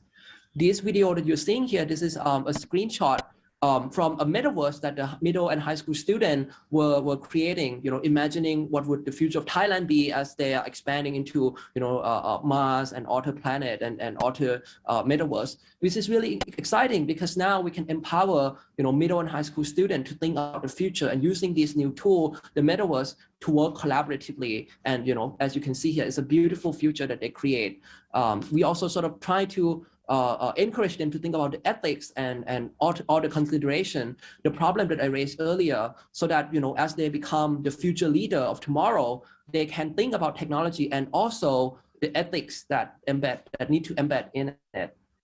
So in conclusion, in my talk, I talk about new technology, new ways that the idea of cyborg or cybernetic organism can bring human to the next level by augmenting our capability, allowing us to explore different versions of ourselves, learn better, be healthier, make better decisions, and so on.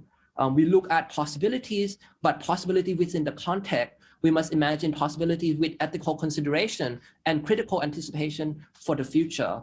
And with that, I think we can make something impossible, something that is crazy, something, futuristic, possible. When we see impossible, it's always a challenge and our call to make it possible. With that, I will end with my favorite thing in the world, which is the cyborg dinosaur. Thank you so much. Oh boy, thank you so much, Pat. This is such a wonderful and very intense sessions. Well, I love the Meta Me bit. Would it be your experiment to have my multiple me's doing my own chore at home? Would that be possible? Yes, that would be possible in the future. That would be a good idea, eh? All yes. Right. Pat, we have one question from the social media here. Let me read it out loud to you, and let's see your comments on that. We see a comment from Facebook. We will live longer, and we will populate more. Mm-hmm. What's your takes about that? Yeah, so I mean, there are many technology right now and many research that are going into thinking about what would happen if the anti-aging and the idea of living better can continue, right? So you have a healthier lifestyle, live for longer than 100 years, right? So we need to think about different things. We need to think about sustainability. How are we going to get resources to feed all the people that are going to live longer? We need to think about ways that we can take care of old elderly population, as we are at Thailand is entering the aging society, right? So we need to think about ways that we can help those people and create society where wisdom from elderly population can empower younger generation to not make the same mistake that they have done in the past. So creating society that bring the best of of all the people together, empowering them to create the future. I think that's the thing that we should strive for and try to achieve. Yeah. Awesome. Thank you so much, Pat, and thank you so much for your time live from Boston and MIT. Oh, I'll see you in a couple of days, and I'll owe you a big dinner. See you later. Talk soon. Well, wonderful. Quite as intense tonight. Well, tonight is in Bangkok as of tonight. Well, technology is something that most of us feel do not completely understand. But believe it or not, this is absolutely okay.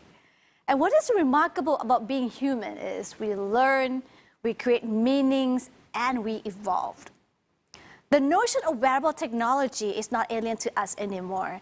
So many of us wear smart watches, Supercomputers rise on our wrists that help monitor our daily lives, our health, and even keep us updated. We have intuitively integrated and adapted the human capacity of sense-making in only further augmented by these advancements. Up to this point, we have covered 3 diverse yet connected topics ranging from the boundless opportunities of the metaverse, the social and cultural impacts of virtuality, and wellness in the metaverse. Our focus has been more on the social and impact realm. Let us now venture into the nitty-gritty of the primary engine driving this revolution technology. We are joined by Mr. Alain Chenet, a true technology oracle, whose portfolio shows a professional history at high-tech companies focused on graphic, internet services, and both. Mr. Chenet led the team at Alias Webfront that received the 2003 Academy Award for the development of the Maya 3D system. And he'll be sharing with us his thought on technology roadmap, envisioning the scenarios of metaverse development. Hello, Alain, how are you? Hello, I'm doing fine, thank you. Hope you enjoy and give my talk here. Hope you enjoy our forum so far. Oh, I've enjoyed it immensely. Some very, very interesting talks, and I look forward to chatting with the other speakers once this is over, because I liked a lot of the ideas that I heard there. We're looking forward to doing that as well. But right now, I know it's 25 minutes. It's not going to be enough to crack on your meta brain on this. So whenever you're ready, Alain, the stage is yours. Okay, I am ready to go. So can you see my slides? Can you confirm that you can actually see my slides? Okay, I'll take that as yes. Okay, so I'm going to talk about the evolution of the metaverse to see how we started out and take you through an exploration of the technology and how it's evolved. Right now, we're seeing the metaverse evolve to a point where usual people just interacting with the web can already experience what is becoming the metaverse. And what I'd like to do is to set that into context by walking you through the early experiments in virtual and augmented reality to understand how we got to where we are and what the future looks like.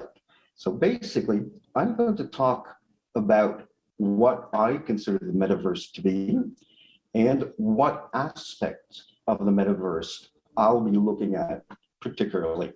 Okay, so I consider the metaverse to be an interconnected set of 3D worlds. So you can have different 3D worlds in the metaverse. What makes it a metaverse is the fact that they're interconnected. So think of it the way you think of the current World Wide Web and where it's going. So right now, when you go to the World Wide Web, you take a browser and point it to a URL, which is a link that takes you directly to the content that you experience in 2D. For me, the metaverse is the extension of that model to 3-dimensional spaces. I imagine a world or a series of worlds in which certain objects in the virtual world can carry links to take you to other worlds. So you could have one world which is a little NAS concert, and you can experience that. And in there, you might spot something like a portal that you can activate to get taken to another virtual world, which might be a corporate meeting or a presentation of a virtual conference. Okay, so basically you want to think about this the way you think of the World Wide Web, but in a context that is 3-dimensional. Some of these worlds will allow you to interact with other people who are present in the world. But I don't limit my sense of the metaverse to spaces where there are other avatars. There may or may not be an avatar, and that is a choice of the content creator to see what makes sense and what they would like to do in their world to be meaningful in terms of what they want to go and share. So first, what I'd like to do is set the context in terms of how long have we been doing this? When I talk to people about virtual reality, many people tell me that it's something very new. And I'd like to point out that actually it isn't all that new. Our first experience of going into an augmented reality world, putting on a head-mounted display, but a clunky one, was actually done in 1968 at Harvard University by Ivan Sutherland and Bob Sproul, who designed and built this. And the key thing is, this is a video, so let me activate it so you can get an idea of what this actually looks like, okay? So you can see it's a very large device. What you can't really see in this black and white video is the fact that there's a rod going all the way to the ceiling that actually takes you all the way up to captors that can tell which direction you're looking in. And that changes the way the system actually projects the images through a semi-transparent mirror so that you're also seeing the real world, okay? So this isn't just virtual reality, this is augmented reality.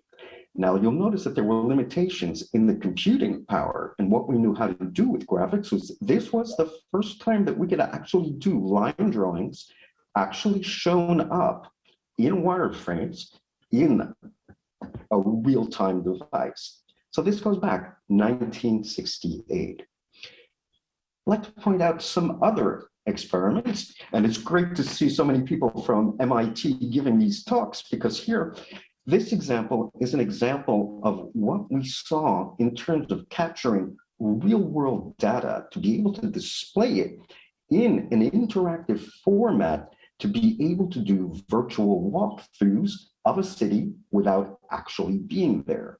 And the key thing to understand is this was done over 40 years ago in 1978. So let me run the video and I'll talk over it to explain what you're actually seeing.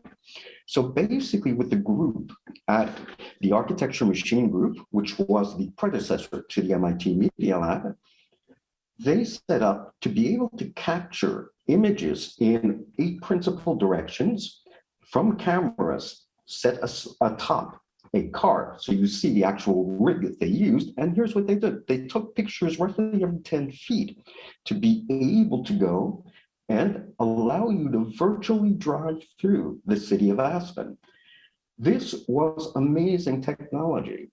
The key thing to understand is that this was all stored on a video disc that was controlled by a computer.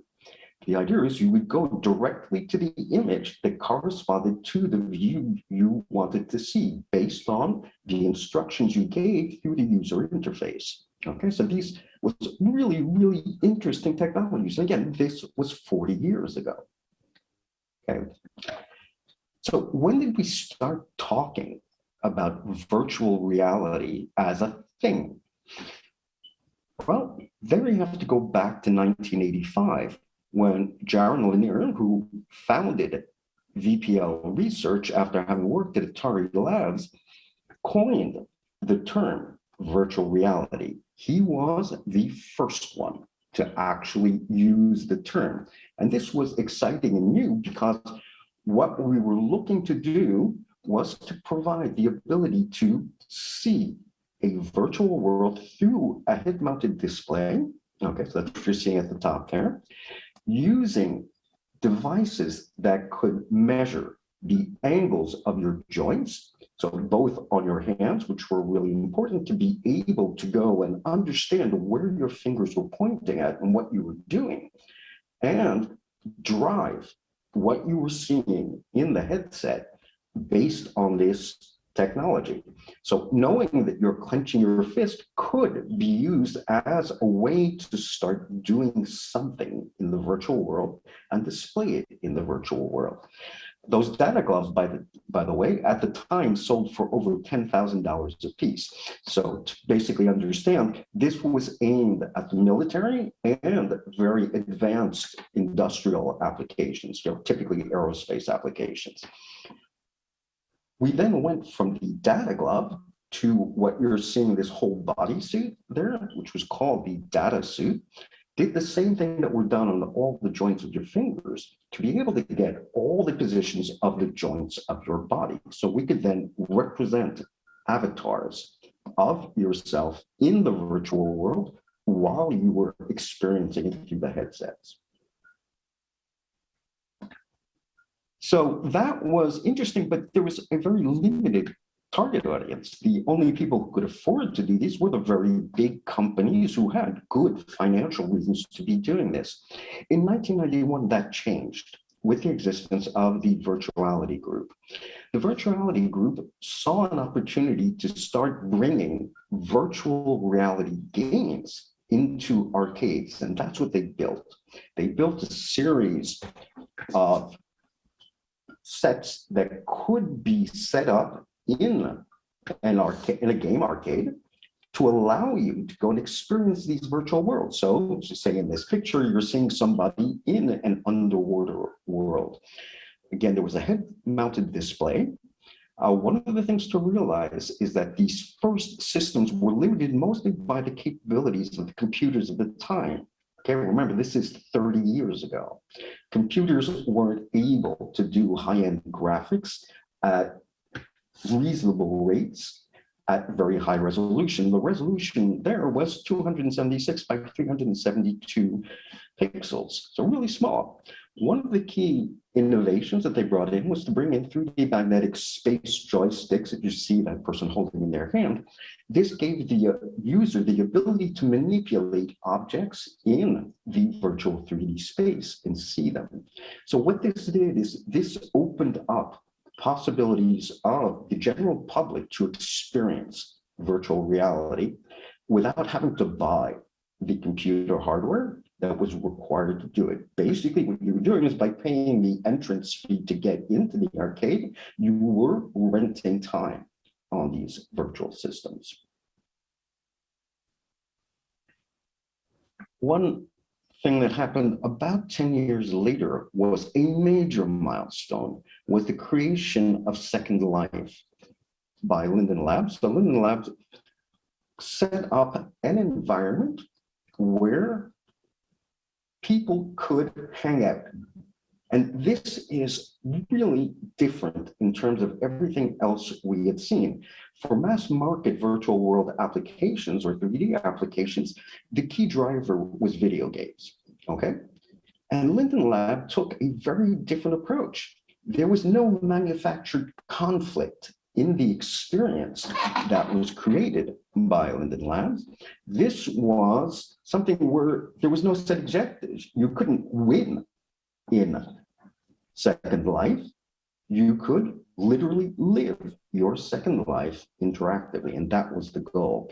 That was really, really interesting. It peaked at somewhere over 1 million regular users and has stayed stable ever since at somewhere between 800,000 and 900,000 regular users. One of the key innovations in here was to bring in a virtual currency called the Linden Dollar, where people could actually have financial transactions inside of Second Life, and that's the model, the financial model that Linden Labs uses to be able to go and keep this system running. Now, remember the Aspen project? And remember that it was actually done on a video disk where the images were stored. In 2007, Google introduced Street View. So basically extensions of what we saw in the Aspen project. And I wanted to cite this as one of the most used virtual worlds in existence in the world today. Why? Well, there's no computer graphics or very little computer graphics actually involved in this. It takes the same approach as did the Aspen project, is to mount cameras on cars that drive through streets to be able to go and get real life pictures of what the environment looks like. But Google has taken this much further. Basically, what you can now do is virtually explore the real world through this environment and do it in a way where I can go visit Pompeii, for instance, though I've never physically been there. And this becomes really, really important if you think of what's happened during the pandemic, where since we can't fly around the world all that easily, we do have to go and use this type of environment. So it's one of the most interesting things for me, mostly because it is the most used virtual environment in the world. And secondly, because hardly anybody thinks of it as a virtual environment.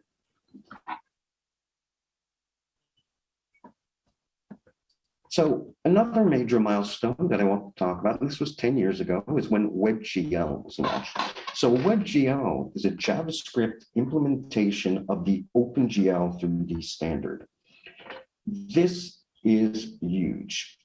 Over the years, all of the major browsers have now adopted WebGL, which means that you are able to experience 3D content in your browser today.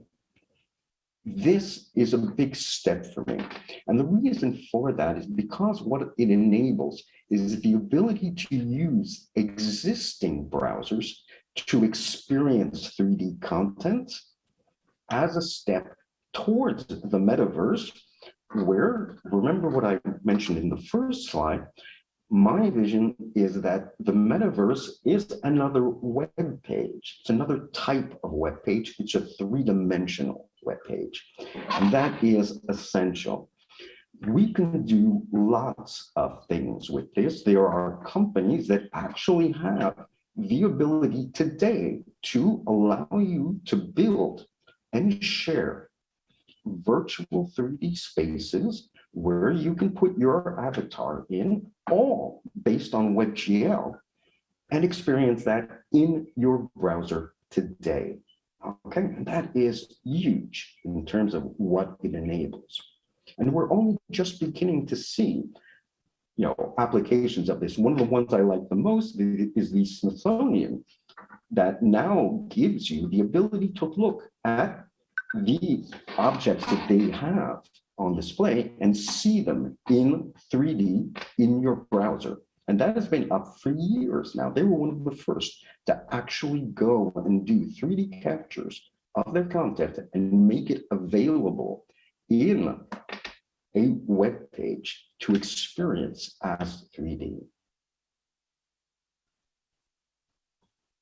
So what was one of the most consequential innovations that came up in the past decade? And for me, it was the creation of the Oculus Rift.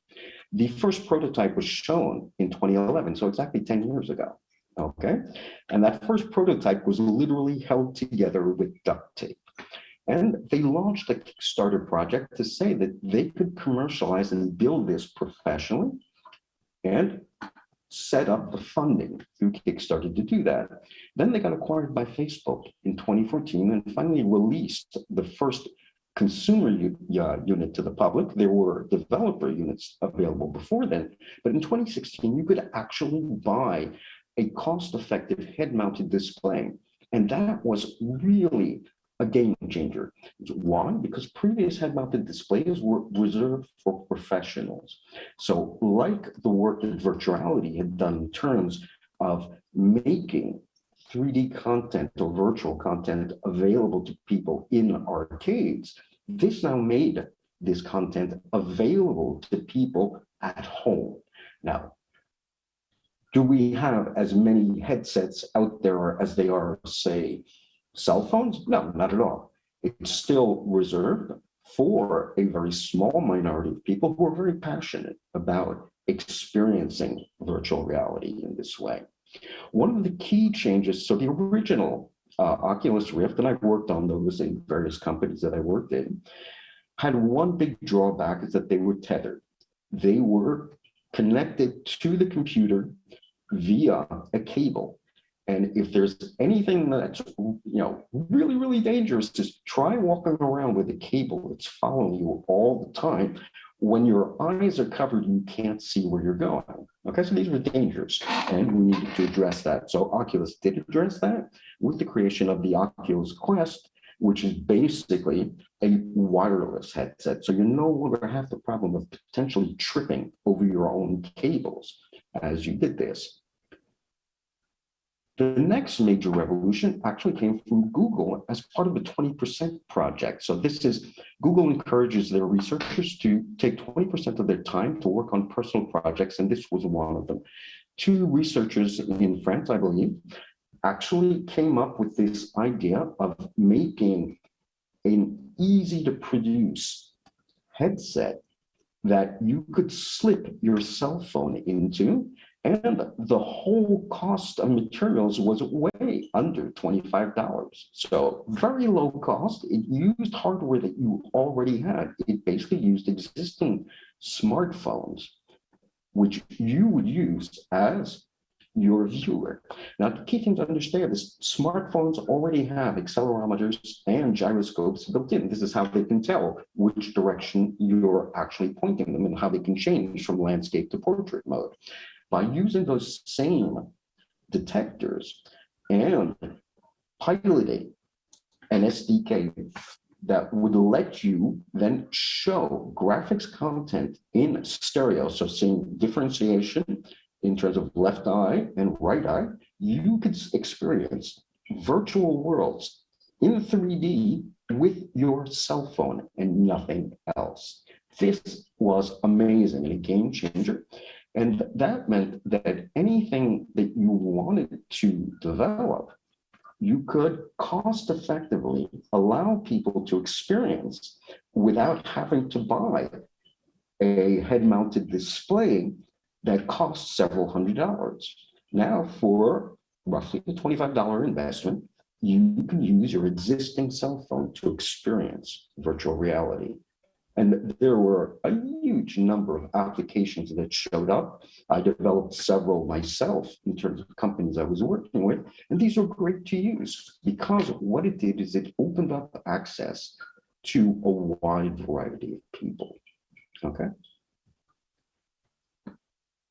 So the one that everybody's been talking about recently is Facebook's announcement. And what's really interesting to me is to see the amount of investment that Facebook is making into pushing the metaverse. Now, Facebook isn't the only one. They've just made a very public announcement and have committed a very large amount of money to developing various aspects of the metaverse. So what can we expect to see coming from Facebook is the ability to interact with your friends on social media or your colleagues at work through a three-dimensional interface. And I'll get to this in a future slide. All of the demonstrations that Mark Zuckerberg made when he was presenting this move implicitly suppose that you were going to use something like an Oculus headset to be able to experience it. I'll talk about this a little bit later, but I don't think that's true. Okay, what I think we will see is that people will actually experience it, for the most part, through their existing cellular devices. Why? Because they already have them and carry them in their pockets. So they're there. There's no further investment. Will you get a better experience if you get a headset? Yes, but more on that later. So as we look at where we're going, the key thing is to understand that what we need is the ability to standardize. There are multiple ways to present 3D. The bottom layer is, for me, WebGL, if you're experiencing it through the web. But you need higher level primitives, and you need the ability to be able to exchange scene descriptions at a very high level. And the key thing is that there's an industry that has already solved this problem, and that's the movie industry in terms of special effects in movies. Typically, the special effects in a movie are done by several companies collaborating together, And the key driving force was that they were all using disparate software packages to do this, and they needed a common format to be able to go and share the 3D assets and be able to work together. That's where Pixar came up with a proposal called the Universal Scene Description format, which has been adopted by pretty much everybody in the industry. What I expect to see is that USD formatted files will be directly renderable in your browser in the very near future. Okay, so that's my prediction in terms of where I see this going. So getting back to the point of, do you need a head-mounted display? So let's look at some numbers, okay? If you look at how many head-mounted displays have been distributed across the world to date, there's been about 80 million. That sounds like a big number until you compare that to the total number of people who are currently accessing the World Wide Web on their smartphones. And that's upwards of 5 billion people today. And you compare the numbers, and when I'm a content provider, I will probably aim for the largest number of potential clients because that's where the interest is, okay? So you'll be able to experience a full immersive environment with a headset, but you'll also be able to get a window into the 3D world on your cell phone without a headset directly using the tools, and you'll be able to look around again because we can tie the accelerometers and gyroscopes into the browser itself to tell you where you're looking in the virtual world. So that's something I get very excited about. And finally, I look at the future and say the metaverse is almost here. Now I say almost because we are seeing bits and pieces of the metaverse today. It's already there, people are using it, okay? When you do something like Fortnite or Roblox, that is part of the metaverse. When we will get there is when all the libraries that are needed to be able to do this will be available in your browser, and your browser will be the way of navigating this. Your browser will hook into 3D glasses if you have them, and if you don't, you'll just get a window into the world that you'll be able to go and use. That all requires standards, and that's where all of the key players in the industry today are actively working. And that's what I get excited about. And with that, I'll take any questions. Well, thank you so much, Elaine. This is so wonderful and insightful. Well, really agree with you, but a little bit surprised at first that Metaverse is already here. And some of us is already in there. Some of us still don't know it. So I'd like to ask a quick questions. When you see in the near future, what comes next? What should we watch out for in terms of technology for the metaverse? Okay. No, what I fully expect is that we will see more and more use of these interactive headsets. Okay, these head-mounted displays are important, and they will give us different types of experiences that people will develop content for. Okay.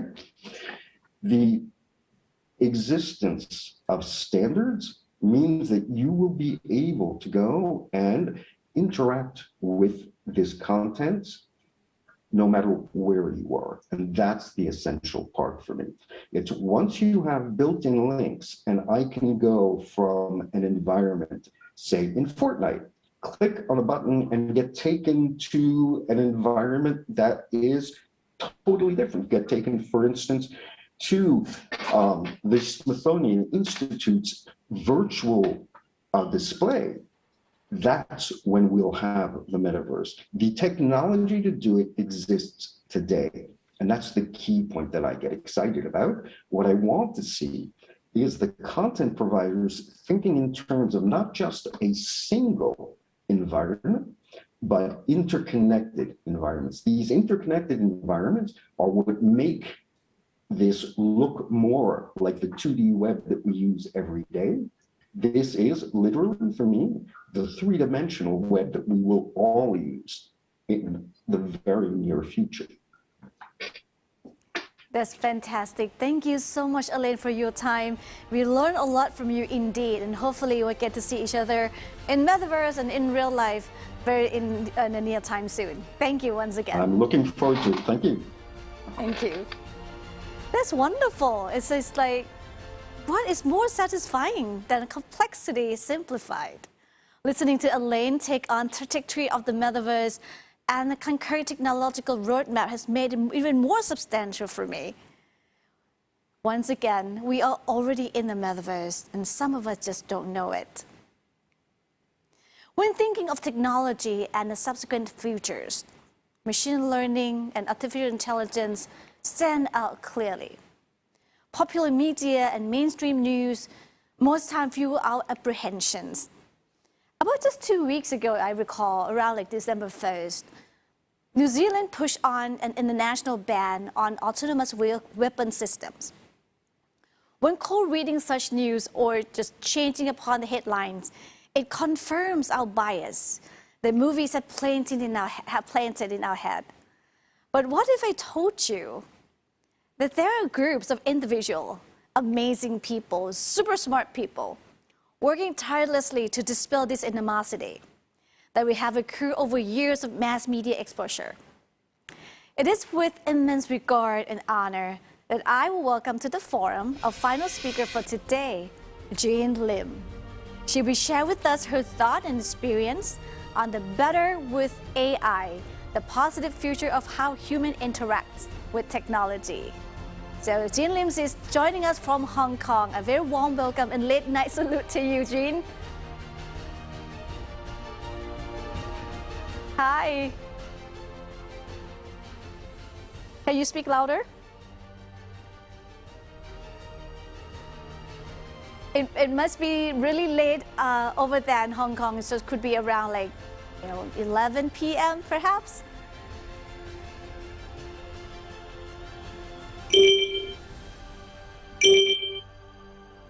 Okay. All right, we can hear you now. Yes, all right. So good evening, everybody, or good morning, good afternoon, depending on where you are. I am so honored to be here. I'm very impressed with the very holistic and long-term view that Translucia has on the metaverse. So I'm very honored to be part of this amazing conference.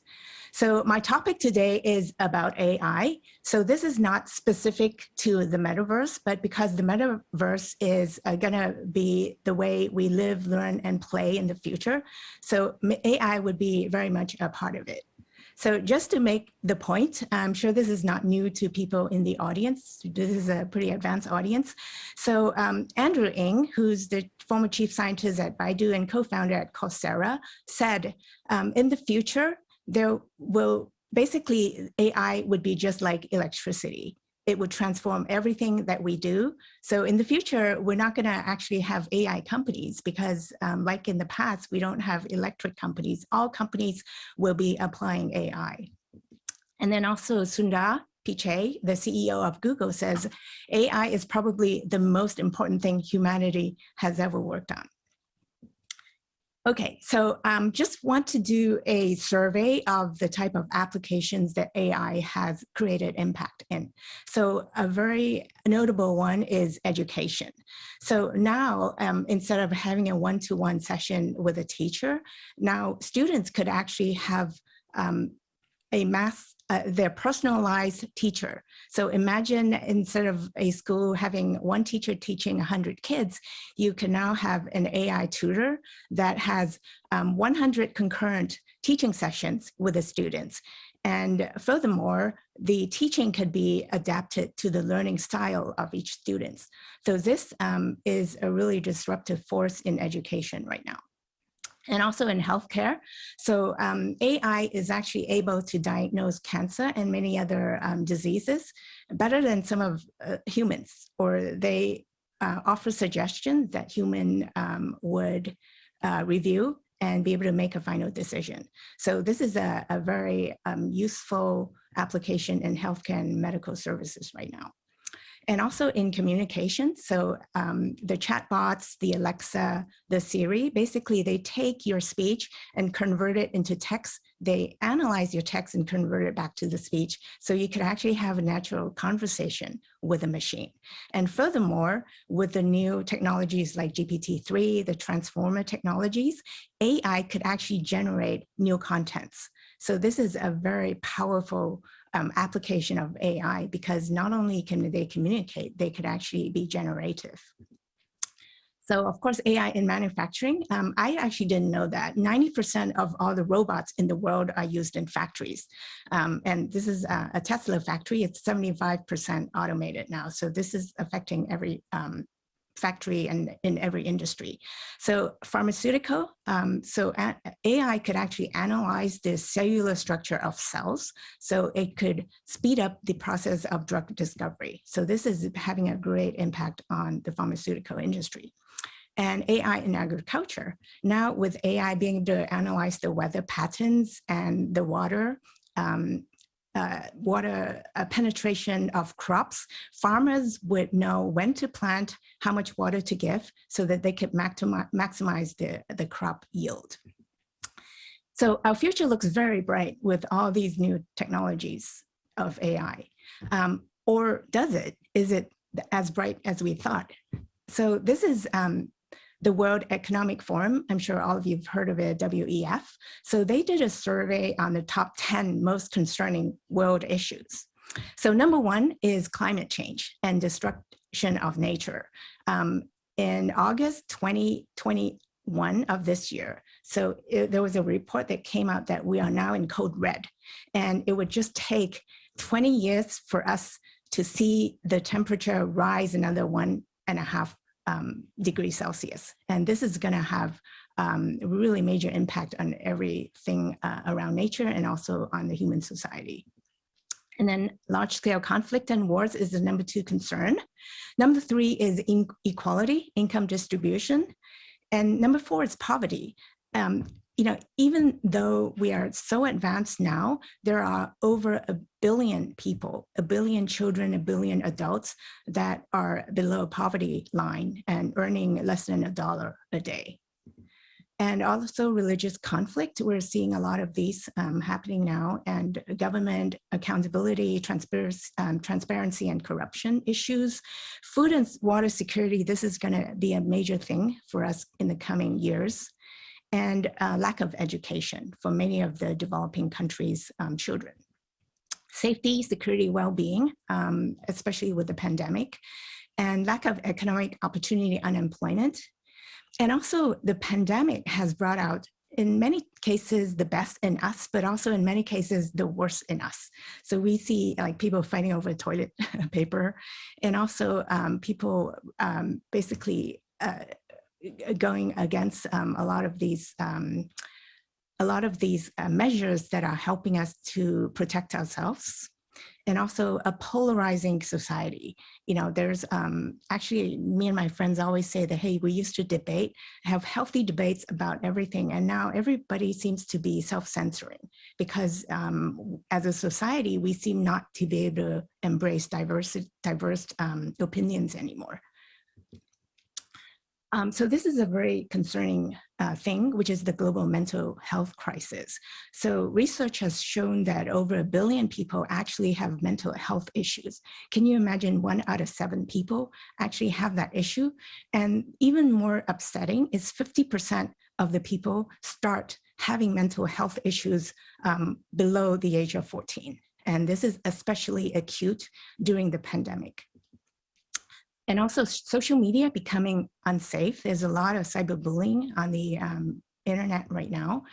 I think you've all heard there is some uncovering of research that says Instagram actually negatively affects teenage girls. So 32% of teenage girls actually has bad body image issues, and it's aggravated by Instagram. So in short, we are becoming a super advanced and connected world, but we are increasingly disconnected with ourselves, with others, and the positive aspects of our most prized technology, which is AI.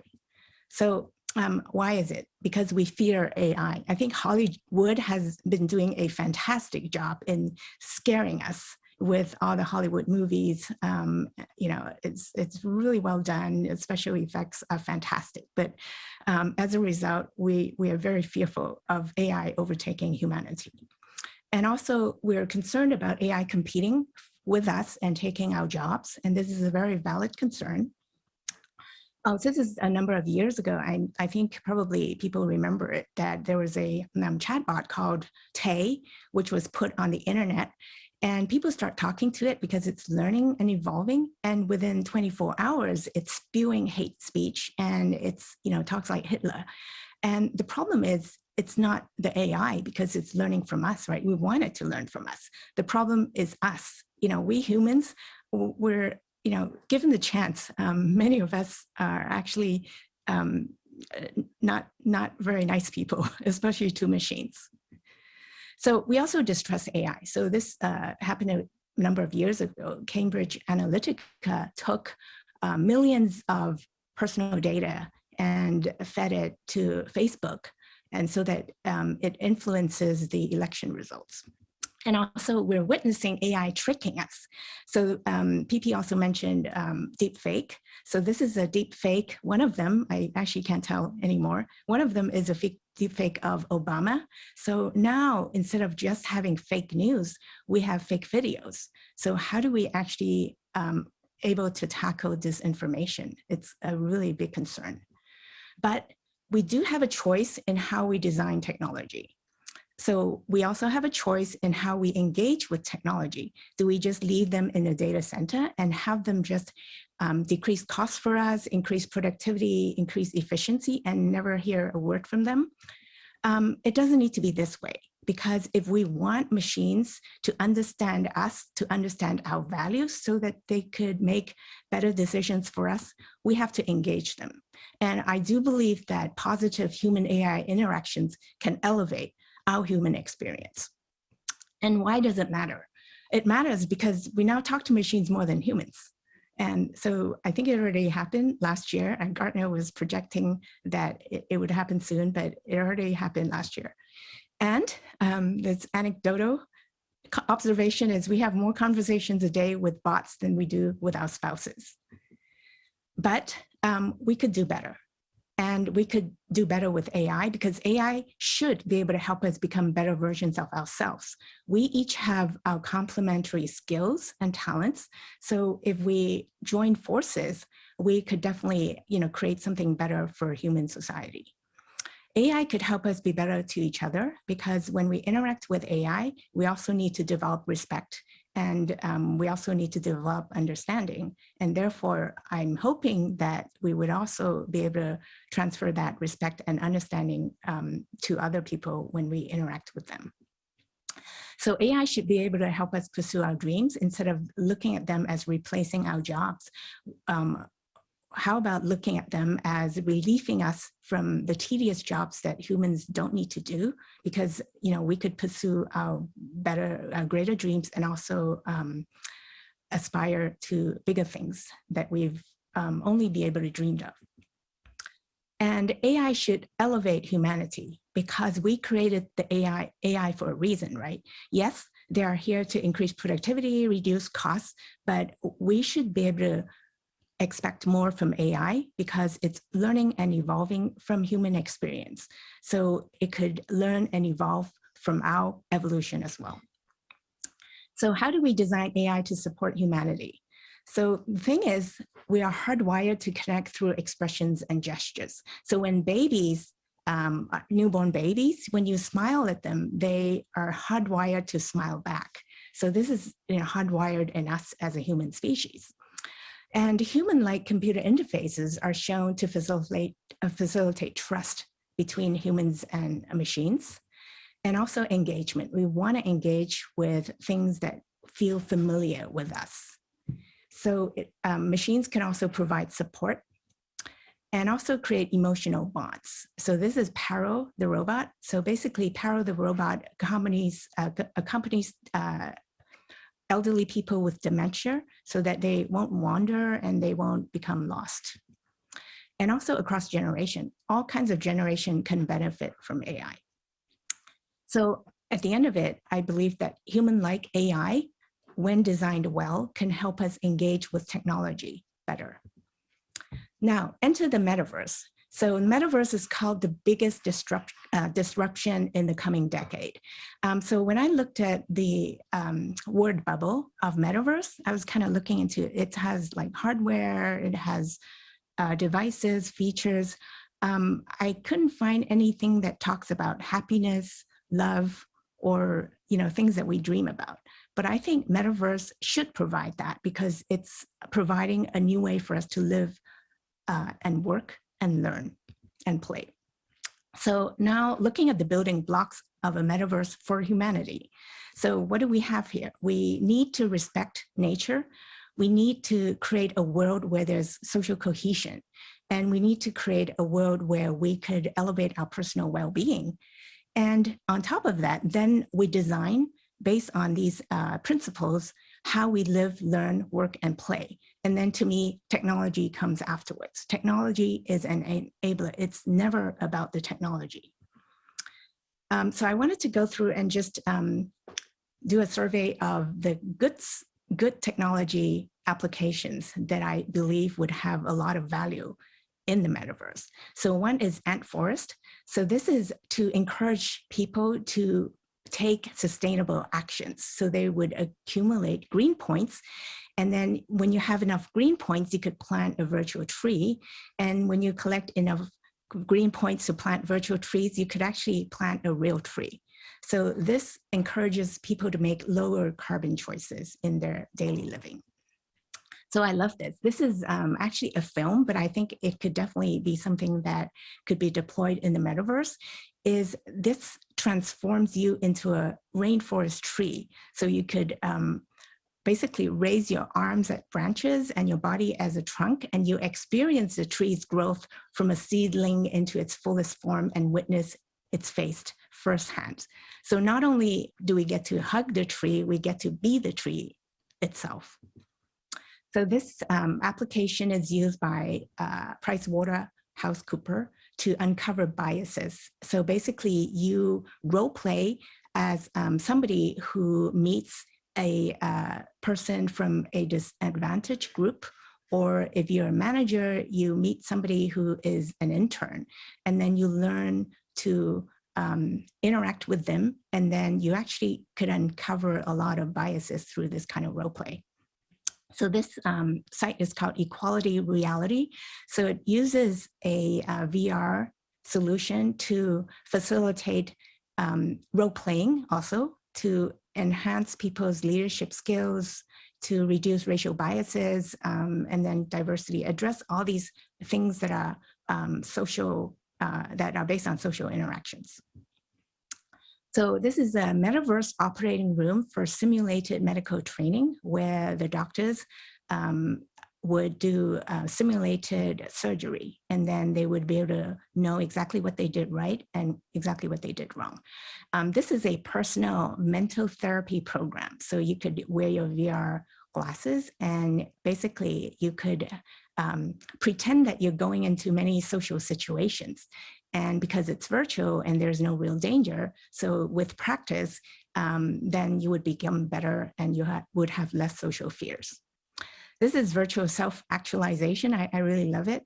So you could have a meditation, completely immersive meditation, but furthermore, you could actually review your past history and learn to actually reinterpret the way you interpret your past so that you could create new stories for yourself as a healthy personal development journey. So supporting autism, there's a lot of research that AR, VR, and AI actually are able to support autistic kids because they don't need to fear real judgment from people, and the machine actually has unlimited patience, and they could simulate social situations so that they could practice.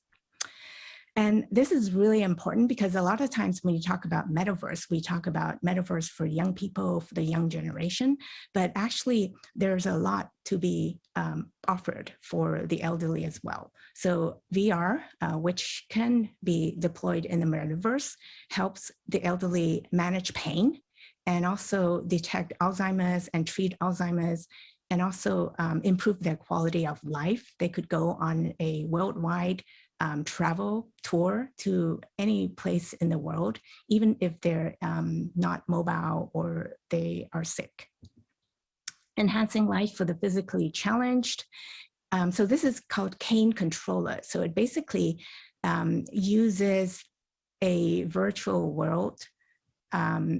Actually, it's the other way around. It uses the theories and the technology of a real cane and apply it in the virtual world. So when the visually impaired person goes through a virtual world, he or she would be able to use this cane and be able to navigate through a virtual world. So I thought this was very interesting, because a lot of times we think the metaverse or the virtual world, you really have to see it. But then we forget that there's a whole population of people that are visually impaired. So this is a very interesting concept. It basically deploys a lot of smart devices and captures the life sounds around you as you go through your day, stores them within an audio vault as an NFT. And then you basically can mint that NFT and it represents your life sounds. I wanted to bring this up because this is a very open, inclusive, and decentralized community that is creating virtual beings that are powered by AI. Because I think in the metaverse, we really need to look at being open and being inclusive and building communities. So this is one of the really best communities that I've come across. They're on Discord. So if you don't mind, I also wanted to introduce you to a project that is being rolled out from us, Being AI and Alethea AI. So we designed 100 different cultures of Sophia, the robot, INFT, interactive and intelligent NFTs, and we're going to deploy them on Binance tomorrow. So the whole focus of this collection is it's all about diversity and inclusion. So our company creates artificially intelligent beings that we hope will bring humanists to AI and digital experiences. And so these are some of our characters. So ZB is our hero character. And I wanted to talk a little bit about how she designed. So we actually have a team of character designers, writers, who write her personality, her personal stories. And we also have a CTO and chief science officer from SoftBank who has spent many number of years looking at social interactions between humans and robots. And of course, we have the technology that allows them to interact autonomously as AI characters anywhere, anytime. So engaging personality, having a very coded morality, and transparency in the way they learn. Each of them has a useful skill and talent because we want them to have value in the society, and then they have real-time presence and they're ubiquitous. That's what we call an AI being. So we want the AI being to engage with people through a human-like interface. So we have an app where basically ZB takes you through her adventures, and you as a user will join her in her journey and be able to interact with her and help her make decisions. So this is what we want for the AI. We want the AI to learn from us, and we learn and evolve together. So we also have the well-being and then the chat. So we talked about the building blocks of the metaverse for humanity. Guess what is missing here? So what's missing here is human wisdom. So I loved it when PP talked about wisdom, because I think we have to start here. We have to start with human wisdom in order to put the blocks in the right place. So overall, what I want to say is this may be our last chance of building a better world, a metaversal world, but not just a virtual world, a metaverse that transverses physical and virtual worlds. So my last slide, I wanted to emphasize that the metaverse is not something we enter. It is something we build as a human race. Thank you. Thank you. Thank you, Jean. It's wonderful. It's such a wonderful and very insightful, very thought-provoking. We have one question from the audience here. I think we have been following up with your work and really admire what you're doing. Can you give us a brief on your latest AI influencer initiative, something that you do to raise awareness for sustainability and to build a better world? Yeah, so we designed 5 AI beings. Each of them have a specific talent and a role in society. So one AI being I've actually designed partially with United Nations, UNDP. Her name is Una. That's why she's called Una, United Nations. And her role is to walk with us through the virtual world to explore and understand the problems of climate change and sustainability issues, and then be able to explore solutions that would be able to help us alleviate some of these things. So this is one of the ways that we want to address, is to actually leverage an AI-enabled being to be our guide and to be our mentee as well as mentor, because humans and AI, like I said, have our own complementary skills. So we actually don't just want our AI beings to be like a customer service agent or a teacher.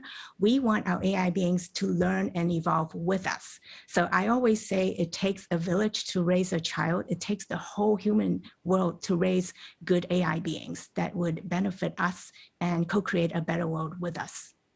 I couldn't agree more. Thank you so much, Jean, for sharing with us your initiative, and also thank you for staying up late for all of us here. No problem. Hope to see you soon in the metaverse and also in the real life. Okay, see you. Thank Bye-bye. you.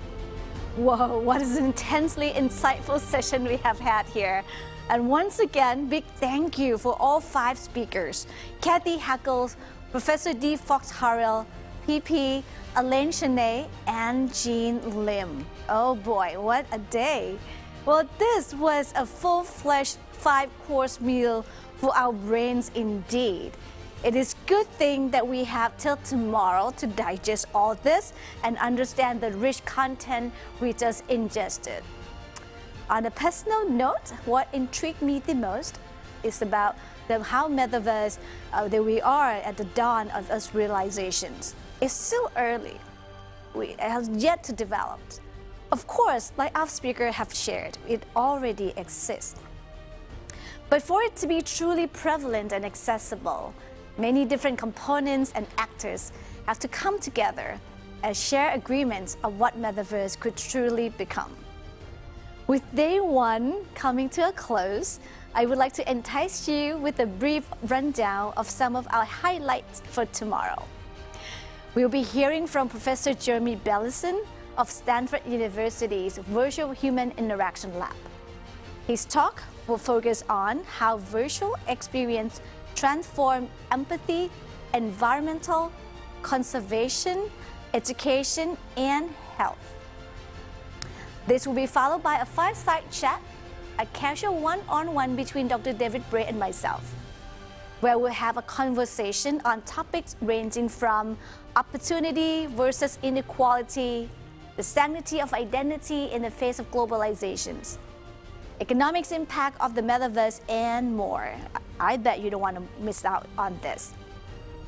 And we'll also be joined by Ashley Cassavan, Executive Director at Responsible AI Institute Canada. She will be walking us through the governing principle for the metaverse and how to avoid the technology pitfall. This one is how to follow on, because I'm a regulator myself. I would like to understand, if I'm going to take part in this, how I should do it. After thinking about soft infrastructure side of things, we will then switch gear to the architectural construct, priming us with Not Senawi Chata Meti Wong, co-founder and computational design director at Desire Synthesis. We'll be hearing from him on how computational design reimagine architecture, engineering, and construction through the metaverse. And closing out today in the National Forum will be the distinguished Shajay Bhushan. His talk will center on participatory architecture online and on land, giving us a glimpse into the metaverse and urban transformations. Well, I hope this quick teaser has inspired your curiosities and interest for joining us tomorrow for our second and final session of Metaverse Unlimited. Please join me again tomorrow, same time. Until then, my name is Gandhi Leo Pairod. I'm looking forward to seeing you again tomorrow. Thank you.